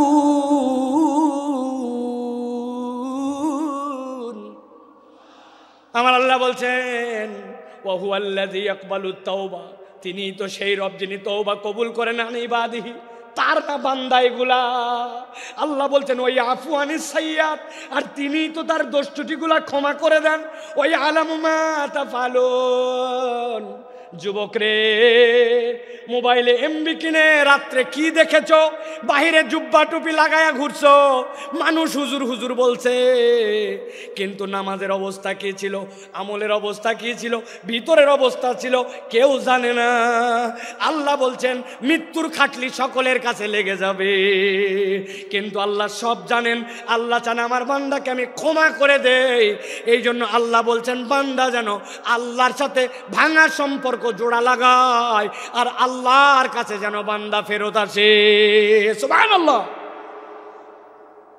ভাঙা সম্পর্ক জোড়া লাগায় তওবা করে করে যদি আল্লাহর কাছে ফেরত আসে আল্লাহ কেমন পছন্দ করেন নবীজি বলছেন এক লোক মরুভূমির পথে রওনা হয়েছে উটের পিঠের মধ্যে তার খাবার 7 দিনের রাস্তা ধরেন অর্ধেক পেরিয়েছে যেই না অর্ধেক রাস্তা পার হয়েছে যাওয়ার পরে একটু গাছের নিচে ক্লান্তি আসছে ঘুমায় গেছে ঘুমায় যাওয়ার পরে ঘুম থেকে উঠেছে উঠার পরে দেখে হায়রে আমার যে খাবার সহ উঠ ছিল উঠ নাই উঠ পালায় গেছে মরুভূমিতে যদি কারো উঠ পালায় ওই উঠ আর ফেরত আসে না ওই বান্দা জানে সামনে 3 দিন যে আগাবে এই তার ক্ষমতা নাই মরুভূমি যে গরম একদিনে শেষ হয়ে যাবে পিছনে যে বাড়িতে ব্যাক করবে সেই সুযোগ নাই ওই লোক তো ঘাবড়ায় গেছে নিশ্চয় এখন নিশ্চিত আমার মৃত্যুর চিন্তায় ওই লোক আবার ঘুমায় গেছে আল্লাহর নবী বলছেন এরপরে হঠাৎ করে সে উঠেছে উঠার পরে দেখে উটটা আবার তার সামনে এসে হাজির হয়ে গেছে ওই উটার পালায় যায় নাই খাদ্য নিয়ে তার সামনে দাঁড়ায়া উত্তেজিত হয়ে সে বলছে আয় আল্লাহ আপনি আমার গোলাম আর আমি আপনার মাবুদ যদিও কথাটা হাকিকি না কিন্তু আনন্দে উত্তেজিত হয়ে বলছে আসলে বলার কথা আল্লাহ আপনি আমার মাবুদ আর আমি গোলাম কিন্তু উত্তেজনায় কথা ঘুরে গেছে নবী বলছেন হারানো উট পেয়ে উটের মালিক যেরকম খুশি হয় কোন বান্দা যদি 1000 ভুল করুক না কেন একবার তওবা করে আল্লাহর কাছে ফেরত আসে আল্লাহ এর থেকে অনেক বেশি খুশি হয়ে যায় সুবহানাল্লাহি বিহামদি এই জন্য প্রিয় ভাইরা আল্লাহর কাছে তওবা করে আমাদেরকে ফেরত আসতে হবে তাহলে 1 নম্বর ঈমান এবং নেক আমল 2 নম্বর আল্লাহর কাছে ক্ষমা চাওয়া 3 নম্বর তওবা করা 4 নম্বর তাকওয়া অর্জন করা কি করা তাকওয়া অর্জন আল্লাহ বলছেন ইন্নাল্লাযীনা ইয়াখশাউনা রাব্বাহুম বিল গায়ব লাহুম মাগফিরাতুন ওয়া আজরুন কাবীর মাগফিরাতুন ওয়া আজরুন কাবীর আল্লাহ বলছেন যারা আল্লাহকে ভয় করে আল্লাহকে ভয় করে চলে আল্লাহ ভয় করাটাই অটোমেটিক রব্বুল আলামিন বলছেন তার ক্ষমা প্রাপ্তির কারণ হয় সুবহানাল্লাহ আমরা বাংলাদেশ নিয়ে স্বপ্ন দেখি বাংলাদেশ সোনার বাংলাদেশ হবে বাংলাদেশ দুর্নীতিমুক্ত বাংলাদেশ হবে এর জন্য দুর্নীতি দমন কমিশন এর জন্য সিসিটিভি এর জন্য অনেক কিছু আমরা আয়োজন দেখলাম কিন্তু জিজ্ঞাসা করতে চাই এত আয়োজন করেও বাংলাদেশকে কি দুর্নীতি মুক্ত করা গেছে দুর্নীতি মুক্ত তো হয় নাই আরো দুর্নীতি বেড়েছে আমি মজা করে বলি দুর্নীতি দমন কমিশন একটা স্টেপ নিয়েছে দুর্নীতিকে না বলুন এই জন্য প্রত্যেক জেলা শহরে প্রত্যেক ডিসি অফিসে সেমিনার হবে বিভিন্ন জায়গায় ফেস্টুন লাগানো হবে স্টিকার মারা হবে দুর্নীতিকে না বলুন এর জন্য বাজেট হয়েছে ধরেন 10 কোটি টাকা আল্লাহর কি কাম এই 10 কোটি টাকার 8.5 কোটি টাকা দুর্নীতি হয়েছে আপনি না দুর্নীতিকে না বলবেন বলছেন কিন্তু কোথায় দুর্নীতি দূর করতে পারলেন সিসি ক্যামেরা লাগাইছেন দুর্নীতি যায় নাই আমি পাসপোর্ট অফিসে গেছিলাম আমার পাসপোর্টের 6 মাসের নিচে মেয়াদ শেষ অনেক আগের কথা পাসপোর্টটা রিনিউ করতে হবে পাসপোর্টে যাওয়া অফিসে যাওয়ার আগে আমাকে লোকজন বলছে প্রস্তুতি নিয়ে যায়েন আমি চিন্তা করছি প্রস্তুতি মানে বোধহয় কলম কাগজ তাই তো নাকি জি না প্রস্তুতি মানে মাল পানি ঠিক কি না আমি এইগুলা নিয়ে গেছি যাওয়ার পরে এখন পাসপোর্ট অফিসের দোতলায় আমাকে খালি ঘুরায় অনেক ঘুরায়া টাকাও নেয় না, কাজও করে না, কি জ্বালা। অনেকক্ষণ পরে বলছে নিচে চলেন। দোতলার থেকে যখন আমাকে নিচে নিয়ে আসছে, নিচে আনার সময় একটা সিঁড়ি, মধ্যে একটা ল্যান্ডিং, এরপর আরেকটা সিঁড়ি। তো এক ধাপ সিঁড়ি পার করে মধ্যে যে জায়গা, ওই জায়গায় দাঁড় করায় বলছে টাকা ছাড়েন। আমি বললাম ভাই তোমাকে এই টাকা দেওয়ার জন্য তো বহুতক্ষণ ধরে আমি ঘুরি, তুমি এতক্ষণ ঘুরাই এই জায়গায় এনে কেন টাকা চাও? বলে হুজুর তাহলে শোনেন, এই বিল্ডিংটি পুরাটা সিসি ক্যামেরা নিয়ন্ত্রিত, আমরা মনিটরে চেক করে দেখছি পুরা বিল্ডিংয়ের সব জায়গাটা ভিডিওতে আসে, খালি এই জায়গাটা ধরে না। তো যেই জায়গাটা ধরে না ওই জায়গায় উনি টাকা খায়। তাহলে দুর্নীতি দূর করতে চান আর দেশকে সোনার বাংলা বানাতে চান, কখনো এটা সম্ভব নয় যদি না মানুষের দিলকে আল্লাহর ভয়ে ভীত করে একটা উন্নত চরিত্রের প্রজন্ম তৈরি করা না যায়, শিক্ষা সংস্কার করা যদি না যায়, এই প্রজন্মকে কখনো মানুষের মতো মানুষ এই বাংলাদেশকে সোনার বাংলাদেশ বানানো সম্ভব নয়। কিন্তু আমরা দেখেছি আমাদের শিক্ষা ব্যবস্থায় গাফলতি, নানান জায়গায় গাফলতি। এইগুলা আসলে কার কাছে আমরা বলবো আর কে যেন কথা শুনবে, এইরকম একটা অবস্থা হয়ে যাচ্ছে। এই জন্য আমরা স্পষ্ট কণ্ঠে বলতে চাই, বাংলাদেশকে যারা সোনার বাংলাদেশ বানাতে চান, আপনাদেরকে কোরআন হাদিসের শিক্ষায় এই জনগোষ্ঠীকে শিক্ষিত করতে হবে, এর কোনো বিকল্প নাই, ঠিক কিনা? আল্লাহ রাব্বুল আলামিন সর্বশেষ বলছেন 5 নম্বরে তোমাদের জন্য, যারা ক্ষমা পেতে চাও তোমাদের উপায়টা হচ্ছে 5 নম্বরে। 1 নম্বর ঈমান ও নেক আমল, 2 নম্বর আল্লাহর কাছে ক্ষমা চাওয়া, 3 নম্বর তওবা, 4 নম্বর তাকওয়া অর্জন, 5 নম্বর আল্লাহর জন্য দান খয়রাত করা। কি করা বলেন না, কি করা? আমরা কৃপণের কৃপণ হয়ে গেছি, আমাদের হাত খোলে না। আপনাদের এলাকায় খবর নিয়ে দেখবেন, মসজিদে আপনাদের জুমার দিনে মুসল্লি 200 জন, প্রত্যেকটা মুসল্লি যদি 20 টাকা করে দেয়, মসজিদে 4000 টাকা হয়। 4 জুমা মিলায়া মসজিদে একটা ভালো ফান্ডিং হয়ে যায় 20,000 টাকার। মসজিদ কারো দিকে তাকাতে হয় না। কিন্তু আমাদের মুসল্লিদের অবস্থা এমন, মসজিদে সেরা টাকা দেয়, একটা টাকা পকেটের থেকে বের হয় না। আপনি যদি ক্ষমা পেতে চান আপনাকে দান খয়রাত করতে হবে। দান খয়রাত না করলে ক্ষমা পাওয়া যায় না। দান খয়রাত ক্ষমা প্রাপ্তির মাধ্যম। আমি ছোট্ট 2টা হাদিস বলে শেষ করে দিব। এক মহিলা নবীজির কাছে আসলো, আসার পরে নবীজির জন্য একটা বুর্দা নিয়ে আসলো। বুর্দা মানে এমন একটা চাদর, পাশ দিয়ে ঝালর লাগানো। মহিলাটা ইয়ামেন থেকে সেই চাদর নিয়ে আসছে। সাহাবীরা বলছে নবী সাল্লাল্লাহু আলাইহি ওয়াসাল্লামের কাছে আসে যখন বলল হাযা হাদিয়াতুল লাকা ইয়া রাসূলুল্লাহ, নবীজি এমন ভাবে হাত পেতে ওইটা নিলেন যেন কতই না তার প্রয়োজন। সম্মান জানায় নবীজি নিলেন। নেওয়ার পরে নবীজি গায়ে দিলেন। সাহাবায়ে কেরাম বলছেন নবীজির গায়ে এত সুন্দর লাগছিল, এত সুন্দর ড্রেসে আমরা নবীকে খুব কমই দেখেছি। হঠাৎ করে একজন সাহাবী বলে ইয়া রাসূলুল্লাহ আপনার চাদরটা আমাকে দেন। নবীজির সাথে সাথে উঠে বাড়ির মধ্যে চলে গেলেন। সাহাবীরা বুঝলেন নবীজি পুরাতন চাদর পরে নতুন চাদরটা ওই সাহাবীকে দিয়ে দিবেন।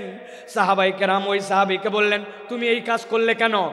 নবীজি দেখলেন না কত সুন্দর লাগতেছিল, কত আগ্রহ করে নিলেন, তুমি কেন এখনই চাইলে? ওই সাহাবী বলতেছেন ও আমার সাহাবীরা, চাদরের যে খুব বেশি আমার দরকার তাও না, কিন্তু আমি চেয়েছি নবীজি চাদরটা গায়ে দিয়েছেন, আর কেউ গায়ে দেয় নাই, ওই চাদরটা দিয়ে যেন আমার দাফন কাফন হয়, এই জন্য আমি চাদরটা চাইছি। ঠিক ঠিক নবীজি বাড়ির থেকে বের হয়েছে, তার হাতে চাদরটা তুলে দিলেন। আল্লাহর নবীর কাছে কেউ চেয়েছে আর ফেরত গেছে এরকম কোনো প্রমাণ নাই। এক মহিলা নবীজির জন্য কয়টা খেজুর আর একটা শশা নিয়ে আসছে। যাদের শরীরে এনার্জি পান না, শরীর ভালো হয় না, পেটের অসুবিধা নানান কিছু, আপনি শশা আর খেজুর মিলায় খাবেন, আল্লাহ চাইলে আপনার শরীরকে আল্লাহ চাঙ্গা বানায় দিবেন। নবীজি পছন্দ করতেন, ওই মহিলা নিয়ে আসছে এইটা। নবীজি এক বাটির খেজুর ঢেলে শশাটা ঢেলে নিয়ে নবীর কাছে যতগুলা স্বর্ণালঙ্কার ছিল সবগুলা তুলে বাটির মধ্যে ভরছেন, ভরে তার কাছে তুলে দিছেন। ওই মহিলা তো ঘাবড়ায় গেছে, কয় খেজুর আর শশার বিনিময়ে আল্লাহ নবী এত কিছু দিয়ে দিলেন। নবীজি সর্বোচ্চটা দেখায় দিয়ে গেছেন, উম্মতের কাছ থেকে কেউ যেন ফেরত না যায়। সুবহানাল্লাহ। অতএব আপনি যদি আল্লাহর কাছে ক্ষমা পেতে চান, দান খয়রাত আপনাকে বাড়াতে হবে। হযরত আলী কাররামাল্লাহু ওয়াজহাহু, তার অভ্যাস ছিল তিনি যদি আল্লাহর কাছে ইস্তেগফার তওবা করতেন, যতবার তওবা করতেন ততবার সাদাকা করতেন। নিয়ত করছি ফজরের নামাজ আর বাদ দিব না, কিন্তু বাদ হয়ে গেছে। তওবা করছি, আল্লাহ আগামী কালকে থেকে ঠিক করব, কিন্তু 100 টাকা পানিশমেন্ট দিয়ে দিছি।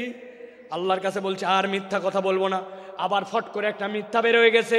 নিয়ত করছি 2 রাকাত নামাজ পড়বো আর 100 টাকা দান খয়রাত করব, তওবাও করছি, সাদাকাও করছি। এটা আলী রাদিয়াল্লাহু তাআলা আনহুর চরিত্র ছিল। এই জন্য আল্লাহর কাছে যদি ক্ষমা পেতে চায়, মুসলমানের চরিত্র কৃপণ হবে না, মুসলমানের চরিত্র হবে হাত খোলা। সুবহানাল্লাহ। একটা ফকিরের অনুভূতি বলে আজকের কথা শেষ করব। এক মালদার লোক, তার কাছে এক ফকির গেছে, যে বলছে কিছু দেন। ওই লোক পকেটে হাত দিয়ে দেখে মানি ব্যাগ নাই, বুক পকেটেও টাকা নাই, বিব্রত হয়ে গেছে। আরে আমি তো মানি ব্যাগ ছাড়া জামা নিয়ে বের হয়েছি। ফকির ডাক দিছে, ডাক দিয়ে গায়ে হাত দিছে, পিঠে হাত দিয়ে বলছে, বাবারে সত্যিকার কথা, পকেটে টাকা একদম নিয়ে বের হই নাই, ভুলে গেছি টাকা আনতে, মানি ব্যাগ আনতে মনে নাই, এই জন্য তোকে দিতে পারলাম না। বাবারে এরপরে তুই চাইলে ইনশাল্লাহ তোকে দিব। এই কথা শুনে ওই ফকির দোয়া করতেছে ওই লোকের জন্য, আল্লাহ আপনাকে বারবার মানি ব্যাগ আর টাকা ছাড়া বের হওয়ার তৌফিক দান করুক। ওই লোক ঘাবড়ায় গেছে, কিরে আমার প্রতি কি রাগ করে এই কথা বললো নাকি, বদদোয়া করলো নাকি? যে কোনো একজন আজানের উত্তর দেন। আমার প্রতি রাগ করলো নাকি, বদদোয়া করলো নাকি? বলছে, বাবা তুই এই কথা বললি কেন, যে বারবার আপনি মানি ব্যাগ ছাড়া বের হন? ও বলতেছে, শোনেন, টাকা চাইলে তো কতকেই দেয়, ভালো মনে দেয়, খারাপ মনে দেয়, অনেক টাকা দেয়, কিন্তু আমরা যারা দরিদ্র মানুষ, হত দরিদ্র মানুষ, মানুষ আমাদের সাথে একটু সুন্দর করে কথা বলে না, কেউ একটু গায়ে হাত দিয়ে আদর করে কথা বলে না, টাকা চাইলে টাকাটা দেওয়ার সময় কেমন করে জানি দেয়। আমরা তো একটু ভালোবাসাও দাবি করি। তো আজকে আপনার পকেটে মানি ব্যাগ না থাকার কারণে যে গায়ে হাত দিয়া, মাথায় হাত দিয়ে আদর করে আপনি ভালোবাসা দিছেন, ওইটা আমরা অনেক বেশি দরকার। এই জন্য দোয়া করছি, আপনি মানি ব্যাগহীন আসেন, তাহলে আমি আদরটা অন্তত পাবো। বুঝেন, সব সময় সব অভাবী মিসকিন কেবলমাত্র আপনার কাছে টাকা পয়সার ডিমান্ড করে না, ভালোবাসা চায়, সুন্দর কথা চায়, আদর চায়, স্নেহ চায়। এটাও আল্লাহর পক্ষ থেকে বড় একটা দান হিসাবে বিবেচিত হবে। অতএব আচরণ সুন্দর করি, দান সাদাকা করার চেষ্টা করি। ক্ষমা প্রাপ্তির এই 4টা গুণ। আর প্রথমে আপনাদের কাছে বলেছি, আল্লাহর কাছে ক্ষমা প্রাপ্তির তালিকায় ওঠার জন্য, হেদায়েতের রাস্তা পাওয়ার জন্য 2টা সিঁড়ি। এই 2টার সমন্বয় করে যদি আমরা চলি, মৃত্যু আর জান্নাতের মধ্যে আমাদের কোনো বাধা থাকবে না ইনশাআল্লাহ। আমরা তাহলে আল্লাহর কাছে এই কথাগুলি অনুযায়ী আমল করার চেষ্টা করব তো ইনশাআল্লাহ। ইনশাআল্লাহ আল্লাহ কবুল করবেন। আল্লাহুম্মা আমিন।